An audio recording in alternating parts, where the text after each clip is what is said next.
వరధరం విష్ణుం శశివర్ణం చతుర్భుజం ప్రసన్నవదనం ధ్యాయేత్ సర్వవిఘ్నోపశాంతయేత్. గురుర్బ్రహ్మా గురుర్విష్ణుః గురుర్దేవో మహేశ్వరః గురుస్సాక్షాత్ పరబ్రహ్మ తస్మై శ్రీగురవే నమః. వ్యాసాయ విష్ణురూపాయ వ్యాసరూపాయ విష్ణవే నమో వై బ్రహ్మనిధయే వాసిష్ఠాయ నమో నమః. కూజంతం రామ రామేతి మధురం మధురాక్షరం ఆరుహ్య కవితాశాఖాం వందే వాల్మీకికోకిలం. శ్రుతిస్మృతిపురాణానాం ఆలయం కరుణాలయం నమామి భగవత్పాదం శంకరం లోకశంకరం. శంకరం శంకరాచార్యం కేశవం బాదరాయణం సూత్రభాష్యకృతౌ వందే భగవంతౌ పునః పునః. వాగర్ధావివ సంపృక్తౌ వాగర్ధప్రతిపత్తయే జగతౌ వందే పార్వతీ పరమేశ్వరౌ. సూక్తిం సమగ్రయతున స్వయమేవ లక్ష్మీ శ్రీరంగరాజమహిషీమధురైకటాక్షైః వైదగ్ధ్యవర్ణగుణగుంభనగౌరవైర్యాం కండూలకర్ణకుహరాः కవయోధయంతి. శాంతాకారం భుజగశయనం పద్మనాభం సురేశం విశ్వాకారం గగనసదృశం మేఘవర్ణం శుభాంగం. లక్ష్మీకాంతం కమలనయనం యోగిహృజ్జానగమ్యం వందే విష్ణుం భవభయహరం సర్వలోకైకనాథం. మనోజవం మరుతతుల్యవేగం జితేంద్రియం బుద్ధిమతాం వరిష్టం వాతాత్మజం వనరయూధముఖ్యం శ్రీరామదూతం శిరసాన్నమామి. ఆపదామపహర్తారం దాతారం సర్వసంపదాం లోకామం శ్రీరామం భూయో భూయో నమామ్యహం. మాణిక్యవీణాం ఉపలాలయంతీం మదాలసాం మంజులవగ్విలాసాం మహేంద్రనీలద్యుతికోమలాంగీం మాతంగకన్యాం మనసా స్మరామి. హే స్వామినాథ కరుణాకరదీనబంధో శ్రీపార్వతీశముఖపంకజపద్మబంధో శ్రీశారిదేవగణపూజిత పాదపద్మావల్లీశనాథ మమ దేహి కరావలంబం. హరి ఓం. పరమేశ్వర స్వరూపమైన సభకి నమస్కారం. ఈనాడు సుబ్రహ్మణ్యేశ్వర స్వామి వారి యొక్క వైభవం గురించి 4 మాటలు చెప్పుకోవాలి అనేటటువంటి ఒక సత్సంకల్పం బ్రహ్మశ్రీ మోహన్ రావు గారి దంపతులకు కలగడం, దానికి ఆ వల్లీ దేవసేనా సమేత సుబ్రహ్మణ్యేశ్వర స్వామి వారి యొక్క అనుగ్రహము తోడై ఇవాళ అది 4 మాటలుగా వాచిక రూప కైంకర్యం చేసేటటువంటి అదృష్టం పరమేశ్వరుని యొక్క అనుగ్రహం చేత కలగడం నిజంగా సర్వేశ్వరుడి కృపకి తార్కాణం. ఎందుచేత ఈ మాటలు అంటున్నానంటే, ఇది ఆషాఢమాసం, ఉత్తరాయణం పూర్తవుతోంది. ఇంకా కొద్దిలో మనం దక్షిణాయనంలోకి ప్రవేశిస్తాం. దక్షిణాయనం అంతా కూడా అనుష్ఠానానికి సంబంధించినటువంటి కాలం. అటువంటి సమయంలో సుబ్రహ్మణ్యేశ్వర స్వామి వారి గురించి 4 మాటలు చెప్పుకోవడం, ఆయన యొక్క అనుగ్రహానికి పాత్రులు కావడం చాలా అవసరమైనటువంటి విషయం. సుబ్రహ్మణ్య తత్వం చాలా ఆశ్చర్యకరమైన తత్వం. ఎందుచేత అంటే, మీకు మిగిలినటువంటి దేవతామూర్తులను పిలిచేటప్పుడు స్వామి అనేటటువంటి పదాన్ని అందరు మూర్తులకు ప్రత్యేకించి కలిపి మాట్లాడరు. కానీ మాట్లాడడం దోషం కాదు. రామస్వామి అనం, సాధారణంగా రామచంద్రమూర్తి అంటాం. వెంకటరమణుడు గోవిందుడు అంటాం. గోవిందస్వామి అని అనడం తప్పు కాదు, కానీ అనం, సాధారణంగా కలపం. కానీ సుబ్రహ్మణ్యుడు అనం, సుబ్రహ్మణ్యేశ్వర స్వామి వారు అంటాం. ఆ స్వామి అన్న మాట సుబ్రహ్మణ్యేశ్వర స్వామి వారికి ప్రత్యేకం వర్తింపచేసి మాట్లాడతారు. అమరకోశం అని సంస్కృతంలో ఒక పుస్తకం ఉంది. అందులో స్వామి అనేటటువంటి మాటని అసలు ఒక్క సుబ్రహ్మణ్యేశ్వర స్వామి వారికి మాత్రమే చెప్పారు. ఎందుచేత అంటే, ఆయన ఆ ధీర దేవసేన నాయక ఆ స్వామీ ప్రత్యేకించి గజముఖ అనుజ అని ఆ అమరకోశంలో ఆ స్వామి అన్న మాట సుబ్రహ్మణ్యేశ్వర స్వామి వారికి మాత్రమే ప్రత్యేకం చెందినది అని చెప్పారు. స్వామి అంటే సమస్తము తనది సొత్తుగా కలిగినటువంటి వాడు అని ఒక అర్థం. ఇప్పటికీ 7 కొండల మీద వెలిసినటువంటి వెంకటేశ్వర స్వామి వారిని సుబ్రహ్మణ్యేశ్వర స్వామి వారి యొక్క అవతారముగా కీర్తించి విశ్వసించేటటువంటి జనులు, భక్తులు చాలా మంది ఉన్నారు. ఎందుచేత అంటే, వెంకటేశ్వర స్వామి అంటారంటే ఆయన విష్ణు స్వరూపం కదండి అని మీకు అనుమానం రావచ్చు. వెంకటేశ్వర స్వామి పరబ్రహ్మం, మీరు ఎలా కొలిస్తే అలా కనపడతారు ఆయన. పైగా అక్కడ కుమారధార అని ఒక ధార ఉంది. విశేషించి సుబ్రహ్మణ్యేశ్వర స్వామి వారు సాధారణంగా కొండల మీద వెలుస్తూ ఉంటారు. అక్కడ స్వామి కూడా 7 కొండల మీద ఉండడం అనేటటువంటిది ఒక ప్రత్యేకత. పైగా సుబ్రహ్మణ్యుడు కుండలినీ శక్తికి ప్రతీక. షట్చక్రముల యొక్క భేదనము జరిగిన తరువాత సహస్రారములో రమించేటటువంటి బ్రహ్మణ్య స్థితికి ఆ వెంకటేశ్వర స్వామి వారి యొక్క దర్శనం ఒక అపురూపమైనటువంటి సన్నివేశం. ఎందుచేత ఈ మాట అంటున్నానంటే, నేను ఒక చోట ఒక వ్యాఖ్యానంలో చదివాను. మనం వెంకటేశ్వర స్వామి వారి దర్శనానికి వెడతాం. మిగిలినటువంటి దేవతామూర్తుల దర్శనమునకు వెళ్ళినప్పుడు కలిగేటటువంటి అనుభూతి కన్నా వెంకటేశ్వర స్వామి వారి చేసేటటువంటి అనుభూతి వేరు. దానికి పేరే ఆనంద నిలయం. లోపలికి వెళ్లి దర్శనం చెయ్యగానే దివ్యమైనటువంటి ఆనందమునకు లోనైపోతారు. ఎందుచేత అంటే షట్చక్రభేదనము చేసిన తరువాత సహస్రారములో పరమశివ పర్యంక నిలయైనటువంటి పార్వతీదేవి దర్శనము లేదా ఆ పరబ్రహ్మ దర్శనము ఎంత గొప్పదో వెంకటాచలపతి దర్శనం అంత గొప్పది. అందుకని ఆ సుబ్రహ్మణ్యేశ్వర స్వామి వారి దర్శనమే వెంకటేశ్వర దర్శనముగా కీర్తించి పిలిచేవాళ్ళు ఉన్నారు. ఆయనకి కుమార అని పేరు. కుమారాయే బాల, అందుకని బాలాజీ అంటే కుమారస్వామి అని పిలిచేటటువంటి వాళ్ళు, కుమారస్వామిగా ఆరాధించేటటువంటి వాళ్ళు అనేక మంది భక్తులు ఉన్నారు. అయితే సుబ్రహ్మణ్యేశ్వర స్వామి వారి అవతారం చాలా ఆశ్చర్యకరమైనటువంటి అవతారం. మీకు ఆయన ఎంత ముగ్ధమోహనమైనటువంటి స్వరూపం అంటే, సాధారణంగా సుబ్రహ్మణ్యేశ్వర స్వామి వారి యొక్క చిత్తరువుని ఎవరైనా ఇలా చూశారనుకోండి, ఆయన మూర్తిని ముద్దులు మూట కట్టేస్తున్నాడండి అంటారు. ఎంత అందంగా ఉంటాడంటే ముమ్మూర్తుల వాళ్ళ అమ్మగారి పోలిక. అంటే మరో మాటలో చెప్పాలి అంటే పార్వతీదేవి పోలిక. అంత అందంగా ఉంటాడు ఆయన. మహానుభావుడు ఆ విభూతి రేఖలు పెట్టుకుని, ఆ కుంకుమ పెట్టుకుని, ఆ చేతిలో శక్తి శూలాన్ని పట్టుకుని నిలబడితే ఆ వల్లీ దేవసేన సహిత సుబ్రహ్మణ్యేశ్వర స్వామి వారి దర్శనము చేసినంత మాత్రం చేత మనస్సు లయమైపోతుంది. అయితే అనేకమైనటువంటి దేవతాంశములు జన్మించాయి. కానీ వీటికి లేనటువంటి చిత్రం అంతా సుబ్రహ్మణ్యేశ్వర స్వామి వారి అవతారం దగ్గర వచ్చింది. ఎందుచేత అంటే, మీరు ఏ గ్రంథం తీసుకోండి, పవిత్ర గ్రంథం శ్రీమద్ రామాయణం తీసుకోండి, బాలకాండలో సుబ్రహ్మణ్యేశ్వర స్వామి వారి అవతారం చెప్తారు. భారతం తీసుకోండి, సుబ్రహ్మణ్యేశ్వర స్వామి వారి గురించి చెప్తారు. వామన పురాణం తీసుకోండి, సుబ్రహ్మణ్యేశ్వర స్వామి వారి గురించి చెప్తారు. స్కాంద పురాణం కేవలం సుబ్రహ్మణ్యేశ్వర స్వామి వారి పేరు మీద వచ్చింది. అది పురాణాలన్నింటిలోకి పెద్ద పురాణం. మీరు కుమార సంభవం కాళిదాస కృతం ఎవరైనా సుబ్రహ్మణ్యేశ్వర స్వామి వారి గురించి చెప్తారు. ఇంకా చిత్రం ఏమిటంటే, అసలు శ్రీమద్ రామాయణాన్ని రచించినటువంటి వాల్మీకి మహర్షికి ఒక గొప్ప అలవాటు. ఆయన ఏ సర్గకి ఫలశ్రుతి చెప్పారు. ఈ సర్గ చదివితే ఇదిగో ఇది వస్తుంది అని ఎక్కడా ఉండదు. మీకు అంత శక్తివంతమైన సుందరకాండకి ఫలశ్రుతి చెప్పలా వాల్మీకి మహర్షి. ఏ సర్గకైనా అందులో సీతాదేవి దర్శనం జరిగినటువంటి సర్గ పరమపావనమైనటువంటి సర్గ. అలాగే జయమంత్రం చెప్పినటువంటి సర్గ పరమపావనమైన సర్గ. మరి ఆ సర్గలలో వేటికైనా ఫలస్థుతి చెప్పారా వాల్మీకి మహర్షి? ఇవి జరిగితే ఇదిగో ఇది జరుగుతుంది అని ఎక్కడ చెప్పరు వాల్మీకి. అంతటి వాల్మీకి బాలకాండలో సుబ్రహ్మణ్యేశ్వర స్వామి వారి అవతార ఘట్టం దగ్గరికి వచ్చేటప్పటికే ఫలస్థుతి చెప్పారు. గంగావతరణానికి ఫలస్థుతి చెప్పారు. కొన్ని సర్గలకి మాత్రమే వేళ్ల మీద లెక్క పెట్టచ్చు, వాటికే చెప్పారు ఫలస్థుతి. అలా ఫలస్థుతి చెప్పబడినటువంటి పరమపావనమైనటువంటి గాథ సుబ్రహ్మణ్యేశ్వర స్వామి వారి అవతారం. అయితే అసలు ఆ అవతారం రావలసిన అవసరం ఏమిటి, ఎందుకు వచ్చింది అంటే, దానికి కొంచెం శివమహాపురాణంలో ప్రవేశించవలసిన అవసరం ఉంటుంది. ఎందుచేత అంటే, నేను ఇందాక మీకు మనవి చేసినట్టు అనేకమైనటువంటి గ్రంథాల్లో కుమార సంభవం గురించి, సుబ్రహ్మణ్యేశ్వర స్వామి వారి యొక్క అవతార విశేషాలని గురించి వర్ణన చేశారు. కొద్ది కొద్దిగా మార్పులుంటాయి. అయితే విశేషించి రామాయణం బాలకాండలో చెప్పబడినటువంటి కుమార సంభవం సుబ్రహ్మణ్యేశ్వర స్వామి వారి అవతారం గురించి పూర్వకాలంలో ఒక అలవాటు ఉండేది. గర్భిణీ స్త్రీలు, అందులో అడ్వాన్స్డ్ స్టేజ్ ఆఫ్ ప్రెగ్నెన్సీ అంటాను చూసారా, ఒక 5 నెలలు దాటిపోయినటువంటి స్త్రీలు ప్రత్యేకం చెప్పించుకు వినేవారు ఈ 36-37 సర్గాల్ని.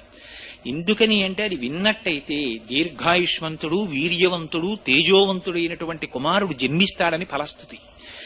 దీర్ఘాయుష్మంతుడు లభిస్తాడు, పుత్రపౌత్రాభివృద్ధి కలుగుతుంది, స్కందలోకాన్ని పొందుతారు అని చెప్పారు. అందుకని ప్రత్యేకం చెప్పించుకునేవారు 36-37 సర్గలకి వివరణ. అయితే అసలు సుబ్రహ్మణ్యేశ్వర స్వామి వారి అవతారం రావడానికి కావలసినటువంటి కారణాలని వాల్మీకి రామాయణంలో విశేషంగా వర్ణించలేదు.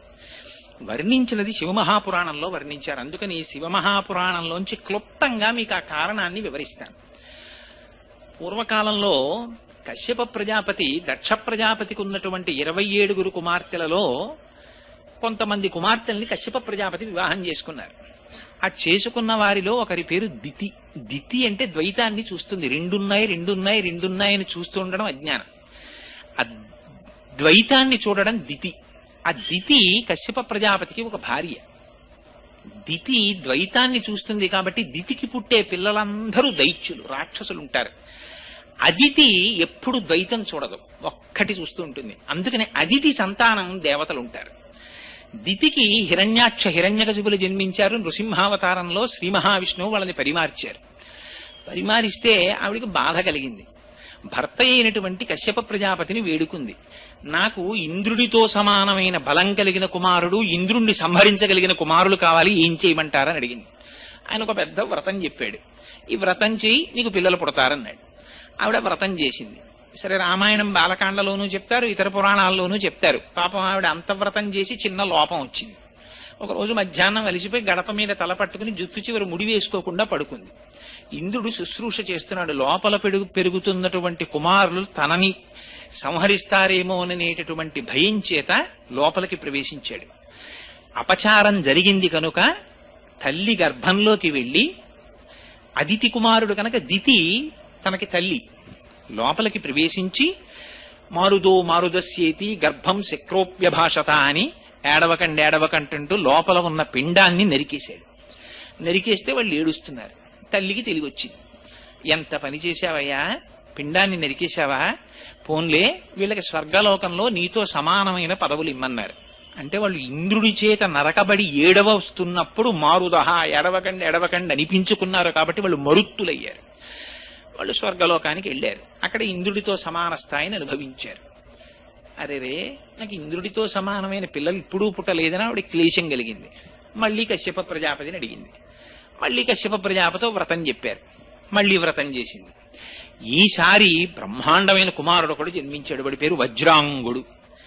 ఆయన శరీరం వజ్రం లాంటి శరీరం. ఆయనకి ఎప్పుడైతే అటువంటి శరీరం వచ్చిందో ఆ శరీర బలంతో దేవతల మీదకి దండెత్తాడు.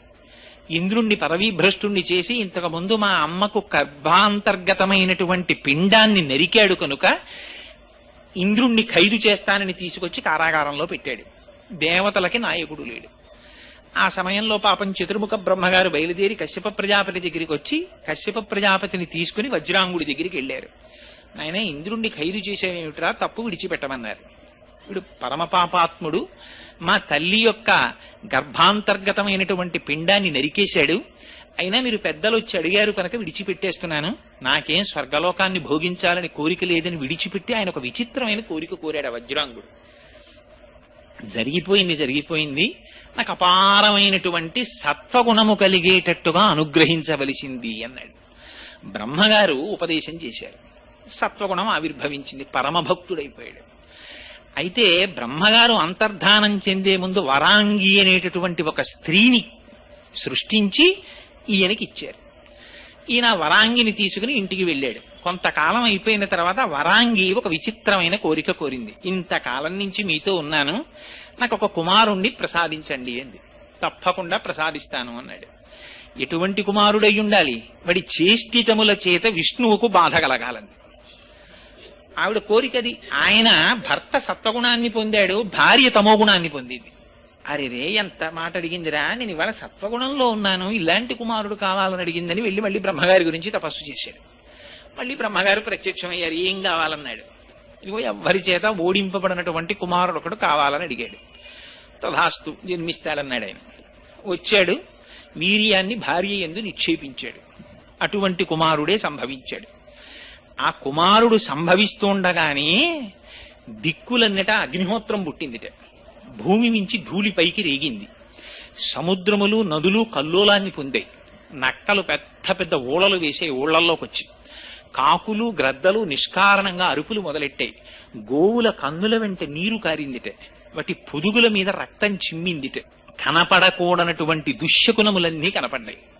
ఆ సమయంలో కశ్యప ప్రజాపతి వచ్చి ఆ పిల్లవాడికి తారకుడు అని నామకరణం చేశాడు. ఈ తారకాసురుడు బ్రహ్మగారి గురించి తపస్సు చేశాడు. బ్రహ్మగారు ప్రత్యక్షమయ్యారు. చిత్రం ఏమిటంటే మీకు దేవతలు తపస్సు చేస్తారు, ఋషులు తపస్సు చేస్తారు, రాక్షసులు తపస్సు చేస్తారు. తేడా ఎక్కడుంటుందంటే రాక్షసులు చేసేటటువంటి తపస్సు దేహాన్ని సూషింప చేసేస్తారు. వాడు చేసిన తపస్సు మీరు శివమహాపురాణంలో చదివితే ఆశ్చర్యం వేస్తుంది. వాడు ఎటువంటి తపస్సు చేశాడో తెలుసా అండి? వాడు 1000 సంవత్సరములు పొగలోకి ముఖం పెట్టి తపస్సు చేశాడు, పొగ పీలుస్తూ. 2 నిమిషాలు మనం పొగలో మొహం పెట్టలేము. వాడు 1000 సంవత్సరాలు పొగలో మొహం పెట్టి తపస్సు చేశాడు. 1000 సంవత్సరాలు బొటనవేలు మీద నిలబడి తపస్సు చేశాడు. 1000 సంవత్సరాలు చెట్టుకొమ్మ మీద నిలబడి తపస్సు చేశాడు. 1000 సంవత్సరాలు అగ్నిహోత్రంలో నిలబడి తపస్సు చేశాడు. 1000 సంవత్సరాలు నీళ్లలో నిలబడి తపస్సు చేశాడు. 1000 సంవత్సరాలు కన్నార్పకుండా సూర్యుని చూస్తూ తపస్సు చేశాడు. ఎంత క్లేశ పెట్టాడో చూడండి శరీరాన్ని. తప్పించిపోయాడు బ్రహ్మగారి గురించి. ప్రత్యక్షమయ్యారు చతుర్ముఖ బ్రహ్మగారు. ఏమి నీ కోరిక అన్నారు. మరి ఎంత చిత్రమైన కోరికలు కోరుతారో చూడండి. ఇంత తపస్సు చేసి రాక్షసులు వాడు అన్నాడు, బ్రహ్మగారు మీరు సృష్టి చేశారు కదా, మీ సృష్టిలో ఉన్నటువంటి వాడు ఎవ్వడూ నన్ను ఓడించకూడదు. 2, నేను నిర్జింపబడాలంటే పరమశివుని యొక్క వీర్యమునకు జన్మించినటువంటి వాడి చేత నేను సంహరింపబడాలి. నాకు ఈ వరం ఇమ్మన్నాడు. తథాస్తన్నాడు. ఆయన వెళ్ళిపోయారు. ఇక్కడ వచ్చింది పెద్ద చిక్కంతా. పరమశివుడికి వీర్యస్ఖలనం ఏమిటి అసలు? ఆయన మహానుభావుడు. ఆయనకి కామారి అని పేరు. మరి ఎంత గొప్ప తంటా తెచ్చిపెట్టాడో చూడండి. నిజంగా రాక్షసుడు వాడి లక్షణం ఏమిటంటే ఎవ్వరూ చెయ్యనివి పరమశివుడు 2 చేస్తాడు. ఆయన యమధర్మరాజుని తంతాడు ఎడంకాలితోటి. అందుకని శివానంద లహరిలో శంకరులు అంటారు, వక్షస్థాడనమంతకస్య కఠినాపస్మార సంవర్ధనం బుభృత్ పర్యటనం నమత్సురశిర కోటీర సంఘర్షణం కర్మేదం మృదులస్య తావక పదద్వంద్వస్య గౌరీపతే మచ్చేతోమణిపాదుకా విహరణం శంభో సదాంగీకురు అంటారు. ఎడంకాలతో తన్ని అవతల బారేశాడు యమధర్మరాజుని. చంద్రశేఖర చంద్రశేఖర చంద్రశేఖర పాహిమాం చంద్రశేఖర చంద్రశేఖర చంద్రశేఖర రక్షమాం అంటే మార్కండేయుడు. కామారి అయి ఆ మన్మధుడు వచ్చి బాణం వేస్తే 3వ కన్ను తెరిచి కాల్చి అవతల పారేశాడు. మనం పుట్టామంటే కారణం మన్మథ బాణాలు తల్లిదండ్రుల మీద పడ్డాయి. చనిపోయామంటే కారణం యమధర్మరాజు గారు పాశం వేసి తీసేశాడు. అందుకని పరమశివుడి పాదాలు పట్టుకుంటే ఏమవుతుంది? యముడి పాశం పడదు, మన్మథ బాణం తల్లిదండ్రుల మీద పడదు. అంటే ఏమవుతుంది? వాడు పునరావృత్తి రహిత శాశ్వత శివ సాయుధ్యమును పొందుతాడు. అందుకని ఆయన 3వ కంటి మంటకి కాముణ్ణి కాల్చేసిన వాడికి కామమేమిటి, ఆయనకి వీర్యస్ఖలనం ఏమిటి? అందుకని అది అవదు కాబట్టి వీడు చచ్చిపోవడానికి కావలసినటువంటి వాడు పుట్టడు. అది వాడి నమ్మకం. అందుకని పరమశివుడికి వీర్యము స్ఖలనమైతే ఆ వీర్యములోంచి ఉద్భవించిన వాడి చేత నా మరణమునకు హేతు అవుతుంది అన్నాడు బ్రహ్మగారు. తపస్సు ఇప్పుడు దేవతలకు ఉన్న గొప్ప లక్షణం ఏంటంటే తపస్సు చేసిన తర్వాత అక్కడ తర్కం చేయరు. తదాస్తన్నాడు, వెళ్ళిపోయాడు. ఇహ తంటా ప్రారంభం. వాడు ఇంటికి వెళ్ళాడు. వచ్చేసింది వరం. వెంటనే వాళ్ళకి జ్ఞాపకం వచ్చేది ఎవరంటే పాపం ఇంద్రుడు గుర్తొస్తాడు. వీళ్ళు గబగబా వెళ్ళిపోయాడు. వెళ్ళిపోయి ఇంద్రుడిని పదవీ భ్రష్టుణ్ణి చేసేశాడు. చేసేయగానే ఇంకక్కడి నుంచి దేవతలందరూ ప్రతి పురాణంలో మనం చదివేటటువంటి విశేషమే. అనేక కష్టాలు పడ్డారు. ఆ కష్టాలు పడి దేవతలందరూ కలిసి బ్రహ్మగారి సభకి వెళ్ళారు. అయ్యా ఎలాగయ్యా స్వామి, మాకు ఎలా? వీళ్ళేమనుకున్నారంటే దేవతలు పార్వతీదేవినిచ్చి వివాహం చేస్తే పార్వతీ పరమేశ్వరులు ఇద్దరు క్రీడిస్తే ఆ పార్వతీ పరమేశ్వరులు ఇద్దరికి కుమారుడు జన్మిస్తాడని వీళ్ళు అనుకున్నారు. అని పాపం వీళ్ళు ఎదురు చూస్తున్నారు. ఎదురు చూస్తుండగా అప్పటికి 100 దివ్య సంవత్సరములు గడిచిపోయాయి. వాళ్ళిద్దరూ ఏకాంతంలోకి వెళ్ళి ఆయన తిరిగి రాడు, ఆవిడికి గర్భం రాదు. ఎక్కడ వచ్చిన గొడవరా అని దేవతలందరూ బయలుదేరి ఇక్కడ ఈ విషయాన్ని ఇప్పుడు శివమహాపురాణంలోంచి వాల్మీకి రామాయణాంతర్గత బాలకాండలో కొద్దాం. ఇక్కడ వాల్మీకి మహర్షి చెప్తారు. ఇంకిక్కడి నుంచి రాముణ్ణి ఉద్దేశించి చెప్తుంటారు ఈ కథ. అందుకని పురారామ కృతోత్యాహో నీలకంఠో మహాతపాహ దృష్ట్వాచ స్పృహయాదేవి మైథునాయోపచక్రమే అన్నారు. 100 దివ్య సంవత్సరముల పాటు పరమశివుడు పార్వతీదేవితో క్రీడిస్తూ ఏకాంతమునందుండిపోతే దేవతలందరూ సమావేశం పెట్టుకున్నారట. వెర్రి ఆలోచనలు పుడుతుంటాయి ఒక్కొక్కసారి. ఎంతటి వాళ్ళకి వీళ్ళకి అక్కర్లేని సబ్జెక్టు. వీళ్ళకి ఏం ఆలోచన చేశారంటే దేవతలందరూ రే పరమశివుడు అంటేనే దుర్నిరీక్షుడు కదా, ఆయనను అసలు దర్శనం చేయడమే చాలా కష్టం కదా భగవానుడిని. అసలు శాస్త్రం అలాగే మాట్లాడింది. ఎందుచేత అంటే పార్వతీదేవి దర్శనం చెయ్యాలంటేనే అమ్మవారి దర్శనం అంటే అమ్మవారి పాదమునకున్నటువంటి బొటనవేలి కాలి గోటు అని వీళ్ళందరూ బయలుదేరి కైలాస పర్వతం దగ్గరికి వెళ్లి పెద్ద ప్రార్థన మొదలెట్టారు. దేవదేవ మహాదేవ సర్వలోక హితేరత నలోకాధారయిష్యంతి తవ తేజ సురోత్తమ అని. అయ్యో స్వామి పరమేశ్వర, నువ్వు సర్వలోకములను కాపాడవలసినటువంటి వాడివి. నీకు రేతోస్ఖలనమైతే దాన్ని పార్వతీదేవి సహించలేదు. పార్వతీదేవి ఏమిటయ్యా, ప్రపంచంలో ఎవ్వరూ సహించలేరు దాన్ని. అందుకుని నీ యొక్క వీర్యము నీ యందే ఉంచుకో, ఆ రేతస్సు స్ఖలనము కాకుండా చూడు అని అడిగారు. అడిగితే లోపల భార్యతో సంగమిస్తున్నటువంటి పరమేశ్వరుడు బయటికి వచ్చాడు. కుమార సంభవం మనకు అనేక రహస్యాలు చెప్తుంది. ఇప్పటికీ కూడా దేవీ భాగవతంలో చెప్తారు, శ్రాంతే భీతే త్యక్స్తనాస్త్రే పతితే బాలకేస్తథా. కొన్ని నియమాలున్నాయి. ఆ నియమాలున్నటువంటి వాళ్ళని ఎట్టి పరిస్థితులలోనూ కూడా ఎంత పని ఉన్నప్పటికీ బయటికి పిలవడానికి వీల్లేదు. వాళ్ళని అటువంటి కార్యక్రమంలో, అనగా ఏ తపస్సు చేసుకుంటున్న వాళ్ళని లేదా మైథునంలో ఉన్నటువంటి వాళ్ళని బయటికి పిలవడం కానీ వాళ్ళ ఏకాంతాన్ని భంగం చేయడం కానీ చెయ్యకూడదు. వీళ్ళు వెళ్లి పెద్ద ప్రార్థన మొదలెట్టారు. ఆయనకి భక్తవశంకరుడు అని బిరుదు పరమేశ్వరుడికి. ఇది పరమశివుని యొక్క గొప్పతనం అంటే.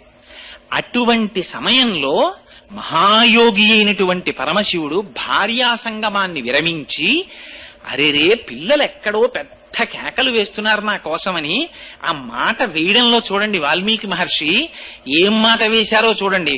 పురారామ కృతోద్యాహో నీలకంఠో మహాతపాహ. నీలకంఠుడని పిలిచారు ఆయన్ని. ఇంకో మాట పెట్టి పిలవకూడదా? నీలకంఠుడని పిలవడం ఎందుకు అంటే, హాలాహల భక్షణం చేయవలసి వచ్చినప్పుడు ఆయన ఓ మాట చెప్పాడు.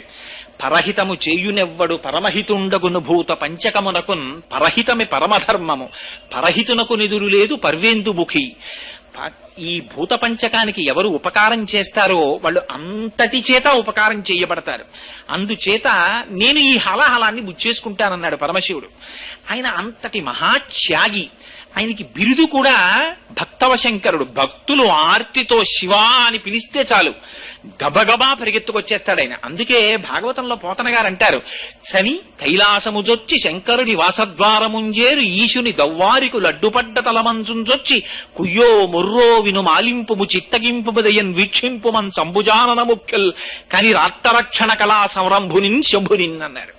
ఆర్తరక్షణ కళా సంరంభుడు ఆయన. ఆర్తితో వెళ్లి శంకరా అని పిలిస్తే చాలా, అయ్యో నేను ఈ పని చెయ్యడమా చెయ్యకపోవడమా అని ఆయనకు ఉండదు. గబగబా పరిగెత్తుకొచ్చేస్తాడు. ఊళ్ళో వాళ్ళెవరూ తాగనన్న విషయాన్ని తన చుట్టూ సురసంఘములు జయ జయద్ధానంబులన్ బొబ్బిడన్ ఘనగంభీర రవంబుతో శివుడు లోకద్రోహి హుంపోకు రమ్మని కెంగేల తెమల్చి కూర్చి కడిగా నంకించి జంబూపలంబున సర్వంకషమున్ మహావిషమునాహారించే హేలాగతి. ఒక్కసారి ఆ విషాన్ని చేత్తో పట్టుకుని ఇలా నేరేడు పండులా నలిపేసి నోట్లో పెట్టేసుకున్నాడు. అంతటి మహాపురుషుడు కనుక తీరా నోట్లో పెట్టుకున్నాక గుర్తొచ్చిందిట, ఉదరము లోకంబులకును సదనంబొకుటెరిగి శివుడు చతుర విషాగ్ని కుదురుకునే కంఠబిలమున పగిలంబుగా నిల్పేసు మధురసు ఫలరసం క్రియన్. అరే రే మింగేస్తే అధోలోకాలు పోతాయి కడుపులో ఉన్నవి అని మింగడం మానేసి కక్కడం మానేసి కంఠంలో పెట్టేసుకున్నట్ట నీలకంఠుడయ్యట్టయిన. అందుకని ఆ నీలకంఠ అనేటప్పటికీ మన కోసం పరిగెత్తుకొచ్చే స్వామి గుర్తొస్తాడు. అందుకని మహాత్యాగి, భార్యతో మైథనములో ఉన్నానన్న విషయమును కూడా మరచి బయట భక్తులు ఆర్తితో పిలిచి నీ వీర్యము నీ యందు ఉంచుకో అంటుంటే పరిగెత్తుకొచ్చాడు. వచ్చి నీకెందుకురా ఈ విషయం అని అడగాలి ఇంకోడైతే. ఆయన అన్నాడు, అరే రే నాయనా మీ అందరు వచ్చారా, నాకు ఈ విషయం చెప్పడానికి, ఇది పెద్దలకి చెప్పవలసిన విషయమే, దేవతలు చూడండి. అయినా భగవానుని యొక్క ఔదార్యం చూడండి పరమశివుడు. అందుకని వాళ్ళని జగత పితరౌ వందే పార్వతీ పరమేశ్వరౌ అని కీర్తించారు.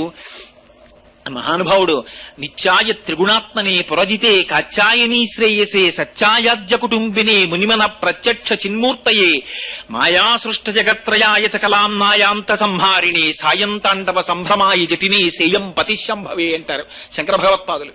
అంతటి మహానుభావుడు కనుక ఆయన అన్నాడు, దానికి ఏముందయ్యా, నా వీర్యమును నాయందే ఉంచుకుంటాను. కానీ ఒక్క విషయం, రేతస్థానము నుంచి కదిలిపోయింది. జారిపోతున్న వీర్యం కింద పడితే తప్ప, వీర్యోద్భవుడైన కుమారుడు జన్మిస్తే తప్ప తారకాసుర సంహారం జరగదు. ఎవరు పట్టుకుంటారు? పార్వతీదేవి యందు నిక్షేపించద్దని మీరు అన్నారు కదా, ఎక్కడ విడిచిపెట్టమంటారని అడిగాడు. అడిగితే ఉపద్రవం వచ్చేటప్పటికీ వాడండి అంటే వాడండి అని చెప్తాం. ఏదైనా సాధించేటప్పటికి వీడెళ్ళి ముందు చెప్తాడు. సుందరకాండలో హనుమ వెళ్ళి చెప్పలేదు, నేను దర్శనం చేశాను, వానరులందరూ చెప్పేశారు అక్కడ ఉందండి సీతమ్మ, అక్కడ ఉందండి సీతమ్మ అని. ఆఖరణ హనుమంతుడికి చోటిచ్చారు వెళ్ళి మాట్లాడడానికి. అలా వీళ్ళందరూ ఎవరు భరిస్తారా అనేటప్పటికీ పక్కకి తప్పుకున్నారు. ఒక్కళ్ళేడు శివవీర్యం భరించగలిగిన వాడేవాడు. భరించడం అనేటప్పటికీ అందరికీ గుర్తొచ్చింది భూమి. ఎందుకంటే పాపం ఆవిడికి ఒక పెద్ద బిరుదుంది, అన్నిటినీ భరిస్తుంది ఆవిడ. అందుకే కదా సుందరకాండలో రామాయణంలో వాల్మీకి మహర్షి ఆవిడకు ఒక గొప్ప బిరుదులు ఇచ్చారు. క్షితి క్షమ పుష్కర సన్నిభాక్షి యరక్షిత రఘవ లక్ష్మణాభ్యాం సారాక్షసీభి వికృతేక్షణాభి సంరక్షిత సాంప్రతి వృక్షమూలే అంటారు సీతమ్మని. తినడానికి కావలసింది ఆవిడే ఇస్తుంది, కింద విడిచిపెట్టేసిన దాన్ని ఆవిడే పుచ్చుకుంటుంది, తాగడానికి కావలసింది ఆవిడే ఇస్తుంది, వీడు విడిచిపెట్టేసిన దాన్ని ఆవిడే పుచ్చుకుంటుంది, వీడు గుణపం వచ్చి గోతులు పెట్టేసినా ఆవిడ ఊరుకుంటుంది, ఆఖరికి వీడిని తీసుకెళ్లి ఆవిడలో పూడ్చి పెట్టేసినా ఒక్కనాడే ఆవిడికి నమస్కారం చేయకపోయినా కౌగిలించుకుని కడుపులో పెట్టుకుంటుంది. అటువంటి తల్లి కదా, అందుకని భరించడం బాగా తెలిసిన ఆవిడ్ని చూపించారు. ఆవిడ్ని చూపించి ఇదిగోనయ్యా స్వామి భూమి ఉంది కదా ఈవిడి మీద విడిచిపెట్టేసేయన్నారు. అంటే ఆ భూమి ప్రతిఘటించలేదు. అందుకని పరమశివుడు తన రేతస్సుని భూమి మీద విడిచిపెట్టాడు. విడిచిపెట్టేటప్పటికీ యత్తేజ క్షుభితం ఏతద్ధరా ధారయిష్యతి తతో దేవా పునరిరమూచశ్చాద హుతాశనం అన్నారు వాల్మీకి మహర్షి. ఆ వీర్యం ప్రవహించడం మొదలెట్టింది భూమి మీద. అది ప్రవహించడం మొదలెడితే శివతేజస్సుని భరించగలిగినటువంటి వాడేవాడు. శివతేజస్సు అంటే శివుడే. ఇంకా భరించలేకపోయింది భూమి. భరించలేక గజ గజ గజ గజ వణికిపోయింది. ఉనికిపోతే అప్పుడు దేవతలందరూ చూశారు. వాళ్ళ గొప్పతనం చూడండి, ఆ తెలివితేటలు చూడండి వాళ్ళవి. ఎందుకు భూమి ఇంత కాలిపోతోందంటే తేజస్సు వేడిని వేడి భరించగలదు. అందుకని అగ్నిహోత్ర నువ్వు వెళ్ళి పుచ్చేసుకుని కొంత నీ కడుపులో పెట్టేసుకో అన్నారు. నువ్వు వేడి కదా అందుకని నీలో పెట్టుకోమన్నారు. అంటే ఇందులో చమత్కారం కూడా ఏమిటంటే వాళ్ళు చేసిన పొరపాటుని పరమశివుడు చక్కదిద్దుతున్నాడు. ఎందుకని ఆయనే అష్టమూర్తి తత్వం మళ్ళీ పరమశివుడిదే. అందుకే కాంచీపురంలో పృథివీలింగం, జంబుకేశ్వరంలో జలలింగం, అరుణాచలంలో అగ్నిలింగం, చిదంబరంలో ఆకాశలింగం, శ్రీకాళహస్తిలో వాయులింగం, కోణార్కలో సూర్యలింగం, సీతాగుండంలో చంద్రలింగం, కాఠ్మండూలో యజమానలింగం. 8 పరమశివుని యొక్క మూర్తులే. అష్టమూర్తి తత్వం కనుక అగ్నిహోత్ర స్వరూపంతో వచ్చి ఆయనే కొంత వీర్యాన్ని మళ్ళీ తనలోకి తీసుకున్నారు. ఈ మిగిలిన వీర్యం భూమి మీద ప్రవహించింది. ఆవిడ భరించలేకపోయింది ఆ వేడిని. భరించలేక చిత్రం చూడండి, ఆవిడ తీసుకెళ్లి గంగలో వదిలేసింది. గంగ వేడెక్కిపోయి నేను భరించలేని తీసుకెళ్లి హిమాలయ పర్వతాల మీద వదిలేసింది, ఇంకొంచెం చల్లగా ఉంటాయని. హిమాలయ పర్వతాలు అమ్మ బాబోయ్ నేను భరించలేనని కిందకు వదిలేసింది. అక్కడ రెల్లు పొదలు పుట్టాయి. ఈలోగా జాత రూపమితి ఖ్యాతమ్మని ధాతువులన్నీ పుట్టాయి, లోహాలన్నీ పుట్టేశాయి. పెద్ద తెల్ల కొండ ఏర్పడిపోయింది, అది కైలాసం అయిపోయింది. అక్కడ రెల్లు పొదలు పుట్టాయి. ఆ రెల్లు పొదల్లో ఏడుస్తూ పిల్లవాడు కనబడ్డాడు. దివ్యం శరవణం చైవ పావకాదిత్య సన్నిభం, ఆయనే సుబ్రహ్మణ్యేశ్వరుడు అన్నాడు. అయితే చిత్రం ఏమిటంటే వాల్మీకి రామాయణంలో ఇది చెప్పడంలో ఒక గమ్మత్తు పాటించారు. సంక్షిప్తంగా ఇలా చెప్పి వెంటనే అన్నారు, ఈ కొడుకు పుట్టాడు కదా వీళ్ళకి సంతోషం వచ్చేసింది. వాడు తండ్రి ఎన్ని కష్టాలు పడ్డాడో వీళ్ళకి అనవసరం. అమ్మయ్య సేనాధిపతి దొరికాడని వీళ్ళందరూ వెళ్లి పార్వతీ పరమేశ్వరులు ఇద్దరికి నమస్కారం చేద్దామని వెళ్ళారు. పూలు పళ్ళు పట్టుకెళ్లి స్వామి ఓసారి వస్తే నమస్కారం పెడతామన్నారు. అంటే పార్వతీదేవి బయటికి వచ్చింది, ఎంత పని చేశారా మీరు?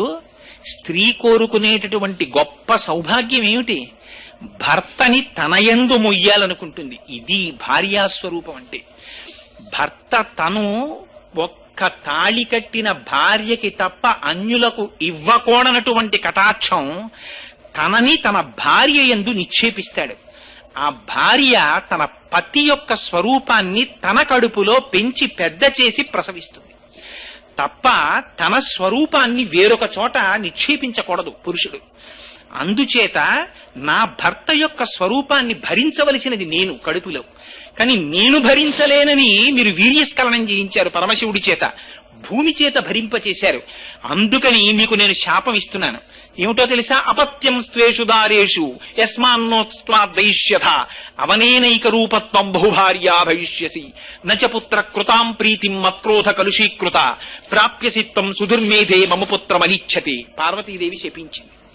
ఏమని? అపత్యం స్వేషు దారేషు, దేవతలారా మీ ఎవ్వరి భార్యలకి ఇహ సంతతి పుట్టారు, ఇక మీ యొక్క భార్యలందరూ నిస్సంతులై ఉండిపోతారు. అక్కడితో 33 కోట్ల దేవతలు ఆగిపోయారు. ఇహ ఆనాటి నుంచి ఈనాటి వరకు దేవతల సంఖ్య 33 కోట్లు. మిగిలిన ఏ అవతారంలోనూ ఈ చిత్రం లేదు. ఒక్క సుబ్రహ్మణ్యేశ్వర స్వామి వారి అవతారం దగ్గరికి వచ్చేటప్పటికి ఇంత చిత్రం జరిగింది. దేవతల సంఖ్య ఆగిపోయింది. దేవతలు అయిపోయారు వచ్చి ప్రార్థన చేసినందుకు. ముఖం తిప్పి చూసింది, భూమి కనపడింది. నేను పొందవలసినటువంటి నా పతి యొక్క తేజస్సుని నువ్వు స్వీకరించావు కాబట్టి అవనేనైక రూపత్వం బహుభార్యా భవిష్యసి. ఒక స్త్రీకి ఇంతకన్నా దారుణమైన శాపం ఇంకోటి ఉండదు. నువ్వు ఒక్కటివే, నీకు భర్తలనేకం పొమ్మంది.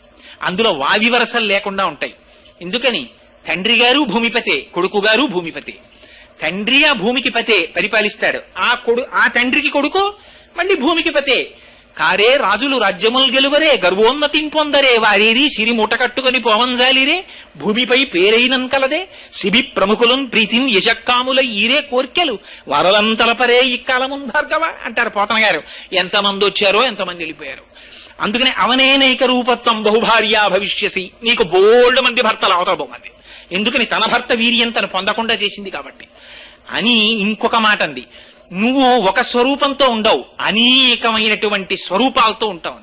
అందుకని చవిటి నేల, ఊషర క్షేత్రం, సస్యశ్యామలం, ఇన్ని రకాలుగా భూమి మారిపోయింది అని పార్వతీదేవి శపించింది. ఇక్కడ రామాయణంలో అంతవరకే చెప్పారు, కానీ శివమహాపురాణంలో ఇంకొక మాట కూడా చెప్పారు.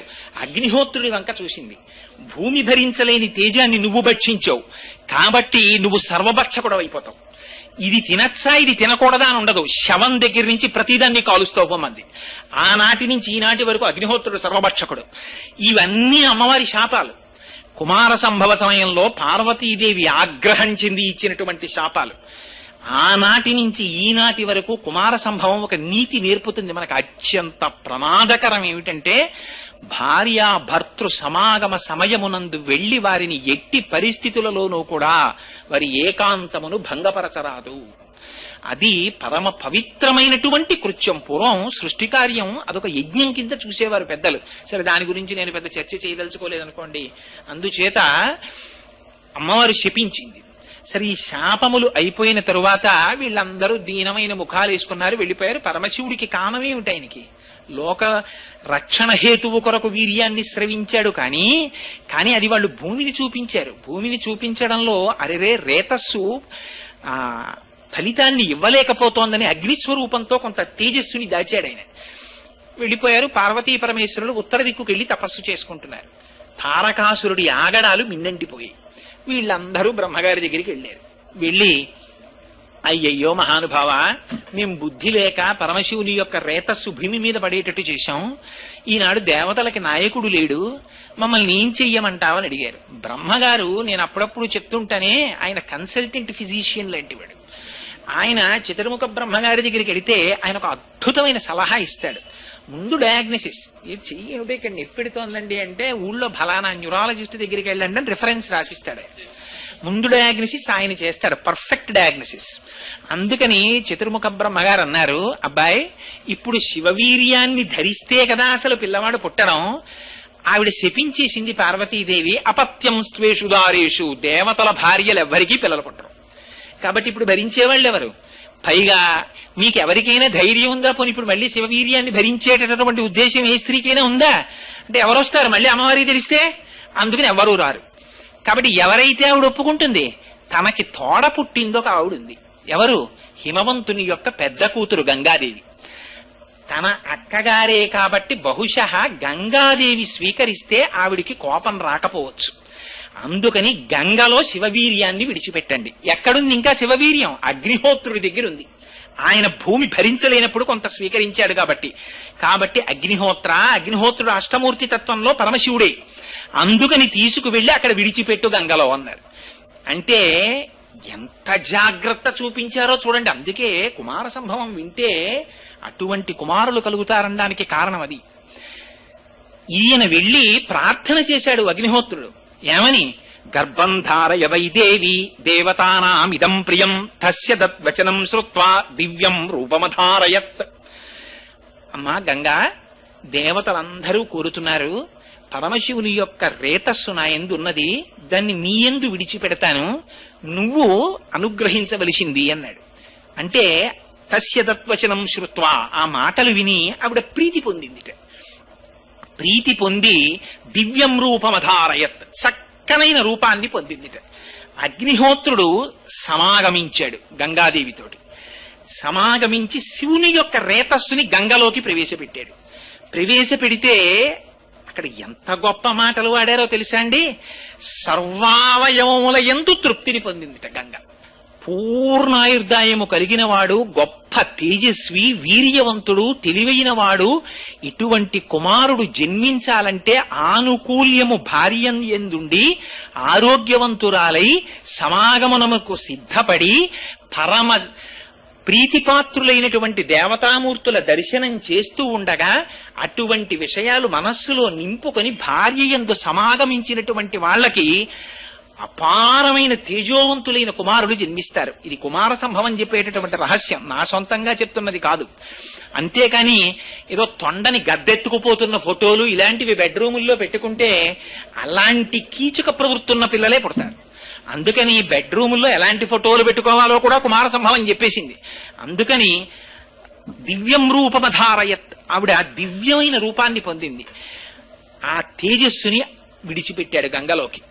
ఆ గంగలోకి విడిచిపెడితే గంగ భరించింది కానీ ఆ గంగ తీసుకుని వెళ్ళేటప్పుడు అపారమైన ఉడుకుదనం ప్రసరించింది. శివ తేజస్సుని భరించలేక ఆ తేజస్సు కొంతవరకు వచ్చిన తరువాత భరించలేక దాన్ని తీసుకుని వెళ్లి హిమాలయ పర్వత శిఖరముల దగ్గర విడిచిపెట్టేసింది.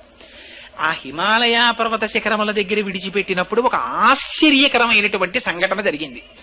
ఏమిటా ఆశ్చర్యకరమైన సంఘటన అంటే, అందులో ఉండేటటువంటి శోణితము చేత బంగారము వెండి పుట్టేట. సర్వం పర్వత సన్నద్ధం సవర్ణ భవద్వనం జాత రూపమితి ఖ్యాతం తదా ప్రభృతి రాఘవ అన్నారు వాల్మీకి మహర్షి. ఇవాళ మనం వాడుకుంటున్న లోహాలన్నీ ఎక్కడి నుంచి వచ్చాయో తెలుసా అండి? పరమశివ వీర్యంలోంచి వచ్చాయి. అందులో ఉన్నటువంటి శోణితము బంగారము వెండిగా మారిపోయింది. అందులో ఉన్న క్షారము రాగి ఇనుముగా మారిపోయింది. అందులో ఉన్న మలము సీసము తగరముగా మారిపోయింది.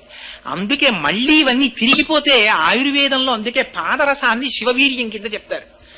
ఇవి మళ్ళీ ఇవన్నీ వెళ్ళి ఈ సీసము తగరములో కరిగిపోతుంది, తగరము రాగిలో కరిగిపోతుంది, రాగి వెండిలో కరిగిపోతుంది, వెండి బంగారంలో కరిగిపోతుంది, బంగారాన్ని పాదరసం తినేస్తుంది. ఇన్ని ధాతువులు ఇవన్నీ ఏర్పడడానికి కావలసినటువంటి శక్తి ఆ శివవీర్యంలోంచి ప్రవహించింది. బ్రహ్మాండమైనటువంటి వెండి కొండ ఏర్పడిపోయింది. అక్కడ దివ్యం శరవణం చైవ, అక్కడ తదగ్నినా పునర్వ్యాప్తం సంజాత శ్వేత పర్వతం దివ్యం శరవణం చైవ పావకాదిత్య సన్నిభం అన్నారు. రెల్లు పొదలు పుట్టాయి. ఆ రెల్లు పొదల్లోంచి ఒక పిల్లవాడు జన్మించాడు. ఆ పిల్లవాడే శరవణభవుడని పిలిచారు. అవి నిజానికి బీజాక్షరాలు. ఆయనది షడక్షరి మహామంత్రం సుబ్రహ్మణ్యేశ్వర స్వామి వారిది. అవే శరవణభవ. ఆయనకి శరవణభవ అన్నది బీజాక్షర సంయుక్తమైన నామం. సుబ్రహ్మణ్యేశ్వర ఎందుకు వచ్చింది అంటే సు అంటే శుద్ధమైన బ్రహ్మణ్య స్వరూపమైనది. ఆయన అగ్నిహోత్రం తీసుకొచ్చినటువంటి వీర్యము నుంచి జన్మించిన వాడు కాబట్టి ఆయనకి పావకుడు అని పేరొచ్చింది. ఇలా జన్మించినటువంటి పిల్లవాడికి పాలిచ్చేవాళ్ళు కావాలి కదా శిశువుకి, ఎవరిస్తారు పాలు? అందుకని వీళ్ళు గబగబా చూశారు దేవతలందరూ. ఎవరిని పిలవాలనుకున్నారు? కృత్తికలు కనపడ్డాయి. కృత్తికలంటే ఆ 6 కృత్తికలు నక్షత్రములు ఆకాశ మార్గంలో ఉంటాయి. వాటి వలన ఆధ్యాత్మిక శక్తి వస్తుంది. ఆ కృత్తికల్ని పిలిచి పాలిమ్మన్నారు. వాళ్ళన్నారు, తాక్షీరం జాతమాత్రస్య కృత్వా సమయముత్తమం దధు పుత్రో యమస్మాకం సర్వాసామితి నిశ్చిత. అలాగేనయ్యా మేము పాలిస్తాం, కానీ ఎక్కడో పుట్టిన పిల్లవాడికి మేమెందుకు ఇస్తాం పాలు? పుట్టినవాడు సామాన్యుడా, శివకుమారుడు. అటువంటి పిల్లవాడికి తల్లన్న పేరు మాకు రావాలి మేము పాలిస్తే. అందుకని మా పిల్లవాడన ఆయనకి పేరు పెడితే మేము ఆయనకి పాలిస్తాం అన్నారు. ఆ పిల్లవాడు బతికి బట్ట కట్టి దేవసేనకి నాయకుడైతే కానీ తారకాసుడు సంహరింపబడ్డావు. అలాగే తప్పకుండా పిలుస్తాం, మీరు పాలివ్వండి అన్నారు. కృత్తికలు 6 పాలిస్తుంటే 6 ముఖములతో తాగాడు కాబట్టి ఆయన షడాననుడు అయ్యాడు, షణ్ముఖుడు అయ్యాడు. 6 ముఖములతో పాలు కృత్తికల దగ్గర తాగాడు కాబట్టి కార్తికేయుడయ్యాడు. గంగాదేవి యొక్క గర్భము స్రవిస్తే పుట్టినవాడు కాబట్టి స్కందుడయ్యాడు. ఇన్ని పేర్లతో ఒక్కసారి జన్మించాడు ఆయన. జన్మిస్తే సూర్యునకు ఎదురు నిలిచినటువంటి సూర్యుడా అన్నంత తేజస్సుతో వెలిగిపోతున్నాడు ఆయన. ఆ వెలిగిపోతున్నటువంటి సమయంలో ఈ దేవతలందరూ పరమ ప్రీతిని చెందారు. అమ్మయ్యా ఇటువంటి పిల్లవాడు జన్మించాడురా, ఇంకా మన కష్టాలన్నీ గట్టెక్కిపోయాయి అనుకున్నారు. అక్కడే చెప్తారు, సువర్ణం పురుష వ్యాఘ్ర హుతాశన సమప్రభం తృణవృక్ష శిలాగుల్మం సర్వం భవతి కాంచనం. ఆయన యొక్క కాంతి చేత, శివరేతస్సు నుంచి ఏర్పడిన ధాతువుల కాంతి చేత సర్వం బంగారుమయంగా గోచరించిందిట. అంత కాంతులు పుట్టేశాయి. ఇదిగో ఈ సుబ్రహ్మణ్యేశ్వర స్వామి వారు జన్మించినటువంటి ఈ కథని ఎవరు వింటున్నారో వాళ్ళకి సామాన్యమైనటువంటి ఫలస్థుతి కాదు, ఇది విన్న వాళ్ళకి ఆయుష్మాన్ పుత్రపౌత్రశ్చ స్కంద సాలోక్యతాం వ్రజేత్ అన్నారు. భక్తిశ్చయ కార్తికేయో కాకుచ్చ భువిమానవ.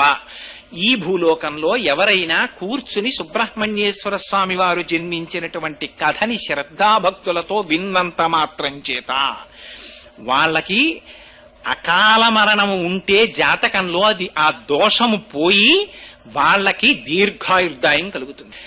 గర్భిణీ స్త్రీలు వింటే దీర్ఘాయుష్మంతుడు, వీర్యవంతుడు, తేజోవంతుడైన కుమారుడు జన్మిస్తాడు.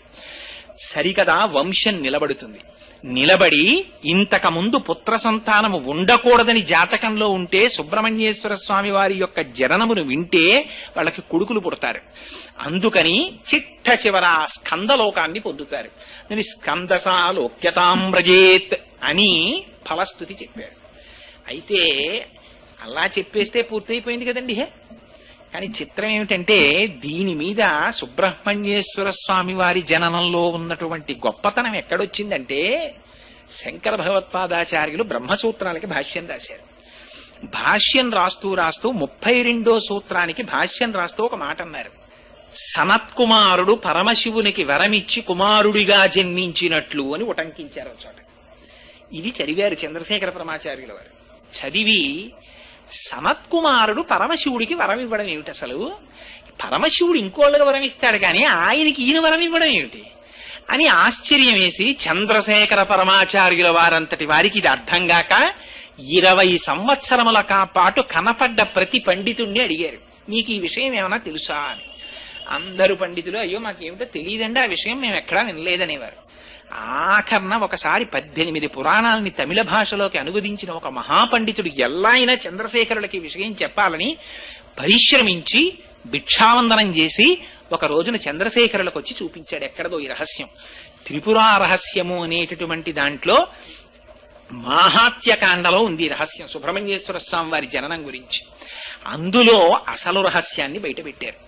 ఏమిటా రహస్యం అంటే, సనత్కుమారుడు అని మీరు వినే ఉంటారు. ఆయన బ్రహ్మమానస పుత్రుడు, పుట్టుకతోనే గొప్ప విరాగి, అపారమైనటువంటి జ్ఞాన సంపన్నుడు. అటువంటి సనత్కుమారుడికి బ్రహ్మము తప్ప వేరొకటి కనపడదు. ఆయనకి సర్వకాలముల యందు అంతటా బ్రహ్మాన్ని చూస్తారు. అటువంటి సనత్కుమారుడు ఒక రాత్రి నిద్రపోతుండగా కలొచ్చింది. దేవతలందరినీ రాక్షసులు పీడిస్తున్నట్టు ఆయనకి ఆగ్రహం వచ్చి సనత్కుమారుడే దేవతలకి నాయకత్వం వహించి బయలుదేరి రాక్షసులందరినీ సంహరించినట్టు కలొచ్చింది. ఆయన ఆశ్చర్యపోయారు, ఇదేమిట్రా, నేను బ్రహ్మాన్ని చూసేటటువంటి వాడిని, నాకు రాక్షసులని దేవతలని ఉండవు కదా, నాకు ఎందుకు ఇలాంటి కలొచ్చిందని మర్నాడు ఎవరిని అడగాలి, వాళ్ళ నాన్నగారిని అడగాలి. అందులో బ్రహ్మగారి దగ్గరికి వెళ్ళారు. నాన్నగారు, నాకు రాత్రి విచిత్రమైన కలొచ్చిందండి, పడుకుంటే ఏమిటో నేను దేవతలకి నాయకత్వం వహించాంట, రాక్షసుల్ని చంపేశాంట, ఇలా కలొచ్చింది, ఎందుకు వచ్చిందంటారని అడిగాడు. అంటే మనిషి యొక్క జీవితం ఎంత దూరం వెడుతుందో సుబ్రహ్మణ్యేశ్వర స్వామి వారి అవతార గాథ చెప్తుంది. అంటే బ్రహ్మగారు దివ్య దృష్టితో చూసో మాట చెప్పారు, నాయన నువ్వు కిందటి జన్మలో గొప్ప వేద పండితుడివి, నీకు వేదం అంటే మహామక్కువ, రాత్రి పగలు నీకెప్పుడు ఆ వేదమంత్రాలే చెప్తుండేవాడివి, వింటుండేవాడివి.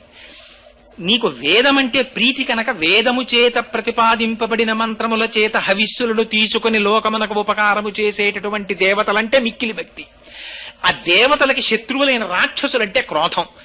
అది జన్మ మారిపోయి ఇక్కడికి వచ్చేసిన ఆ సంపర్కం ఇంకా ఉండిపోయింది.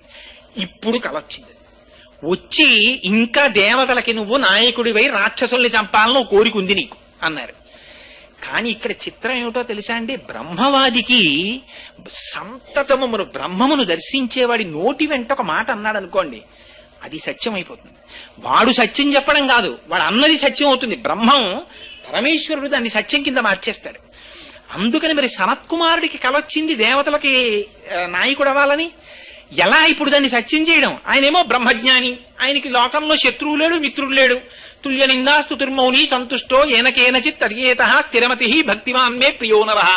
ఆ స్థితిని పొందినవాడు ఎలా? అందుకని పార్వతీ పరమేశ్వరుడు కదిలొచ్చారు. కదిలొచ్చి నిలబడ్డారు. ఆయనకి ఇక్కడ బ్రహ్మం అక్కడ బ్రహ్మం ఏమిటి? నమ చోరాయిచ శిష్ప్యాయిచ ఫేన్యాయిచ శకత్యాయిచ హరిత్యాయిచ లోప్యాయిచ, ఎక్కడ చూసినా బ్రహ్మమే ఆయనకి.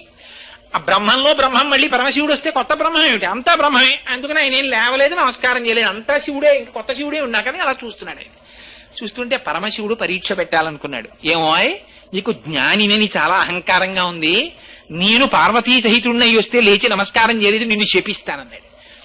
ఆయన అన్నారు, ఎవరిని శపిస్తావు? నువ్వోటి నేనోటి ఉంటే శపించాలి, నువ్వే నేను నేనే వాహం బ్రహ్మాస్మి, ఉన్నది పరబ్రహ్మం ఒకటే ఉంది, పరబ్రహ్మం పరబ్రహ్మాన్ని శపించడం ఏమిటి? శరీరాన్ని అది నేను కాదుగా, ఇంకా శాపం ఏమిటన్నారు. శివుడు ఆశ్చర్యపోయి ఆనందపడి నీకు వరం ఇస్తానన్నాడు. మళ్ళీ వరం ఇస్తానంటే ఏమిటి? వరం చేసి సుఖపడేది ఎవరు? బ్రహ్మానికి ఒకప్పుడు సుఖం, ఒకప్పుడు దుఃఖం ఉందా అంటే వరం అంటే అయితే సరే ఇవ్వండి స్వామి అంటాడేమో చూద్దాం అనుకున్నాడు. మళ్ళీ వరం ఏమిటి? ఇలాంటి కొత్త కొత్త మాటలు నా దగ్గర మాట్లాడకన్నాడు ఆయన. అంటే పరమశివుడు చాలా ప్రీతిని పొంది, పో నువ్వు నాకు వరం ఇస్తావా అన్నాడు. అంటే నేను ఇవ్వడం ఏమిటి? బ్రహ్మానికి వరం ఇస్తుందా, ఏం కావాలి చెప్పండి అన్నాడు. అంటే నువ్వు నా కొడుగ్గా పుట్టన్నాడు. తప్పకుండా పుడతాను మీకు కొడుగ్గా అన్నాడు. అని ఆయన చిత్రమైన మాట అన్నాడు సనత్కుమారుడు. అడిగింది మీరే అడిగారు, పార్వతీదేవి అడగలేదు నన్ను కుమారుడుగా పుట్టమని, అందుకే మీకే కొడుగ్గా పుడతాను. అంటే ఆవిడ ఆశ్చర్యపోయింది. ఇది చూస్తోంది పాపం సనత్కుమారుడు అంతటి వాడు నాకు కొడుకు. ఇప్పుడు ఏమండి భర్త కొడుకుట్టాలని పూజ చేస్తుంటే భార్య మళ్ళీ ఏమన్నా నా సంగతి చెప్పండి అంత కదా. ఆయన పూజ చేస్తున్నాడంటే తనకి ఆయనకి కలిసే పుడతారని కదా అనుకుంటుంది. ఆవిడ తెల్లబోయింది. ఇదేమిటి, ఇదే కొత్త మిలికి పెట్టాడేమిటినా, నీకే పుడతా, అసలు అలా ఎలా పుడతాడు? సృష్టికి విరుద్ధం కదా అది. అంటే పరమశివుడు ఎంత దూరం ప్రణాళిక వేసేసాడో చూడండి. తారకాసురుడు వరం అడుగుతాడన్న విషయం కూడా పరమశివుడికి తెలుసు. ఆయనకి తెలియదే ఉంటుందండి. బ్రహ్మమస్తకావలి నిబద్ధతే నమ శివాయ, భూత భవిష్యత్ వర్తమాన కాలమునకు సాక్షి పరమశివుడంటే. ఆయన ఒకనాడు ఉండేవాడా, ఒకనాడు లేనివాడా? ఎప్పుడూ ఉంటాడు ఆయన.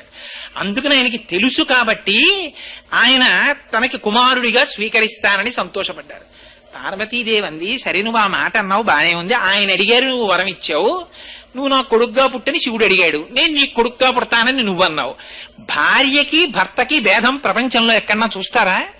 భర్త అడిగితే భార్య అడిగినట్టే.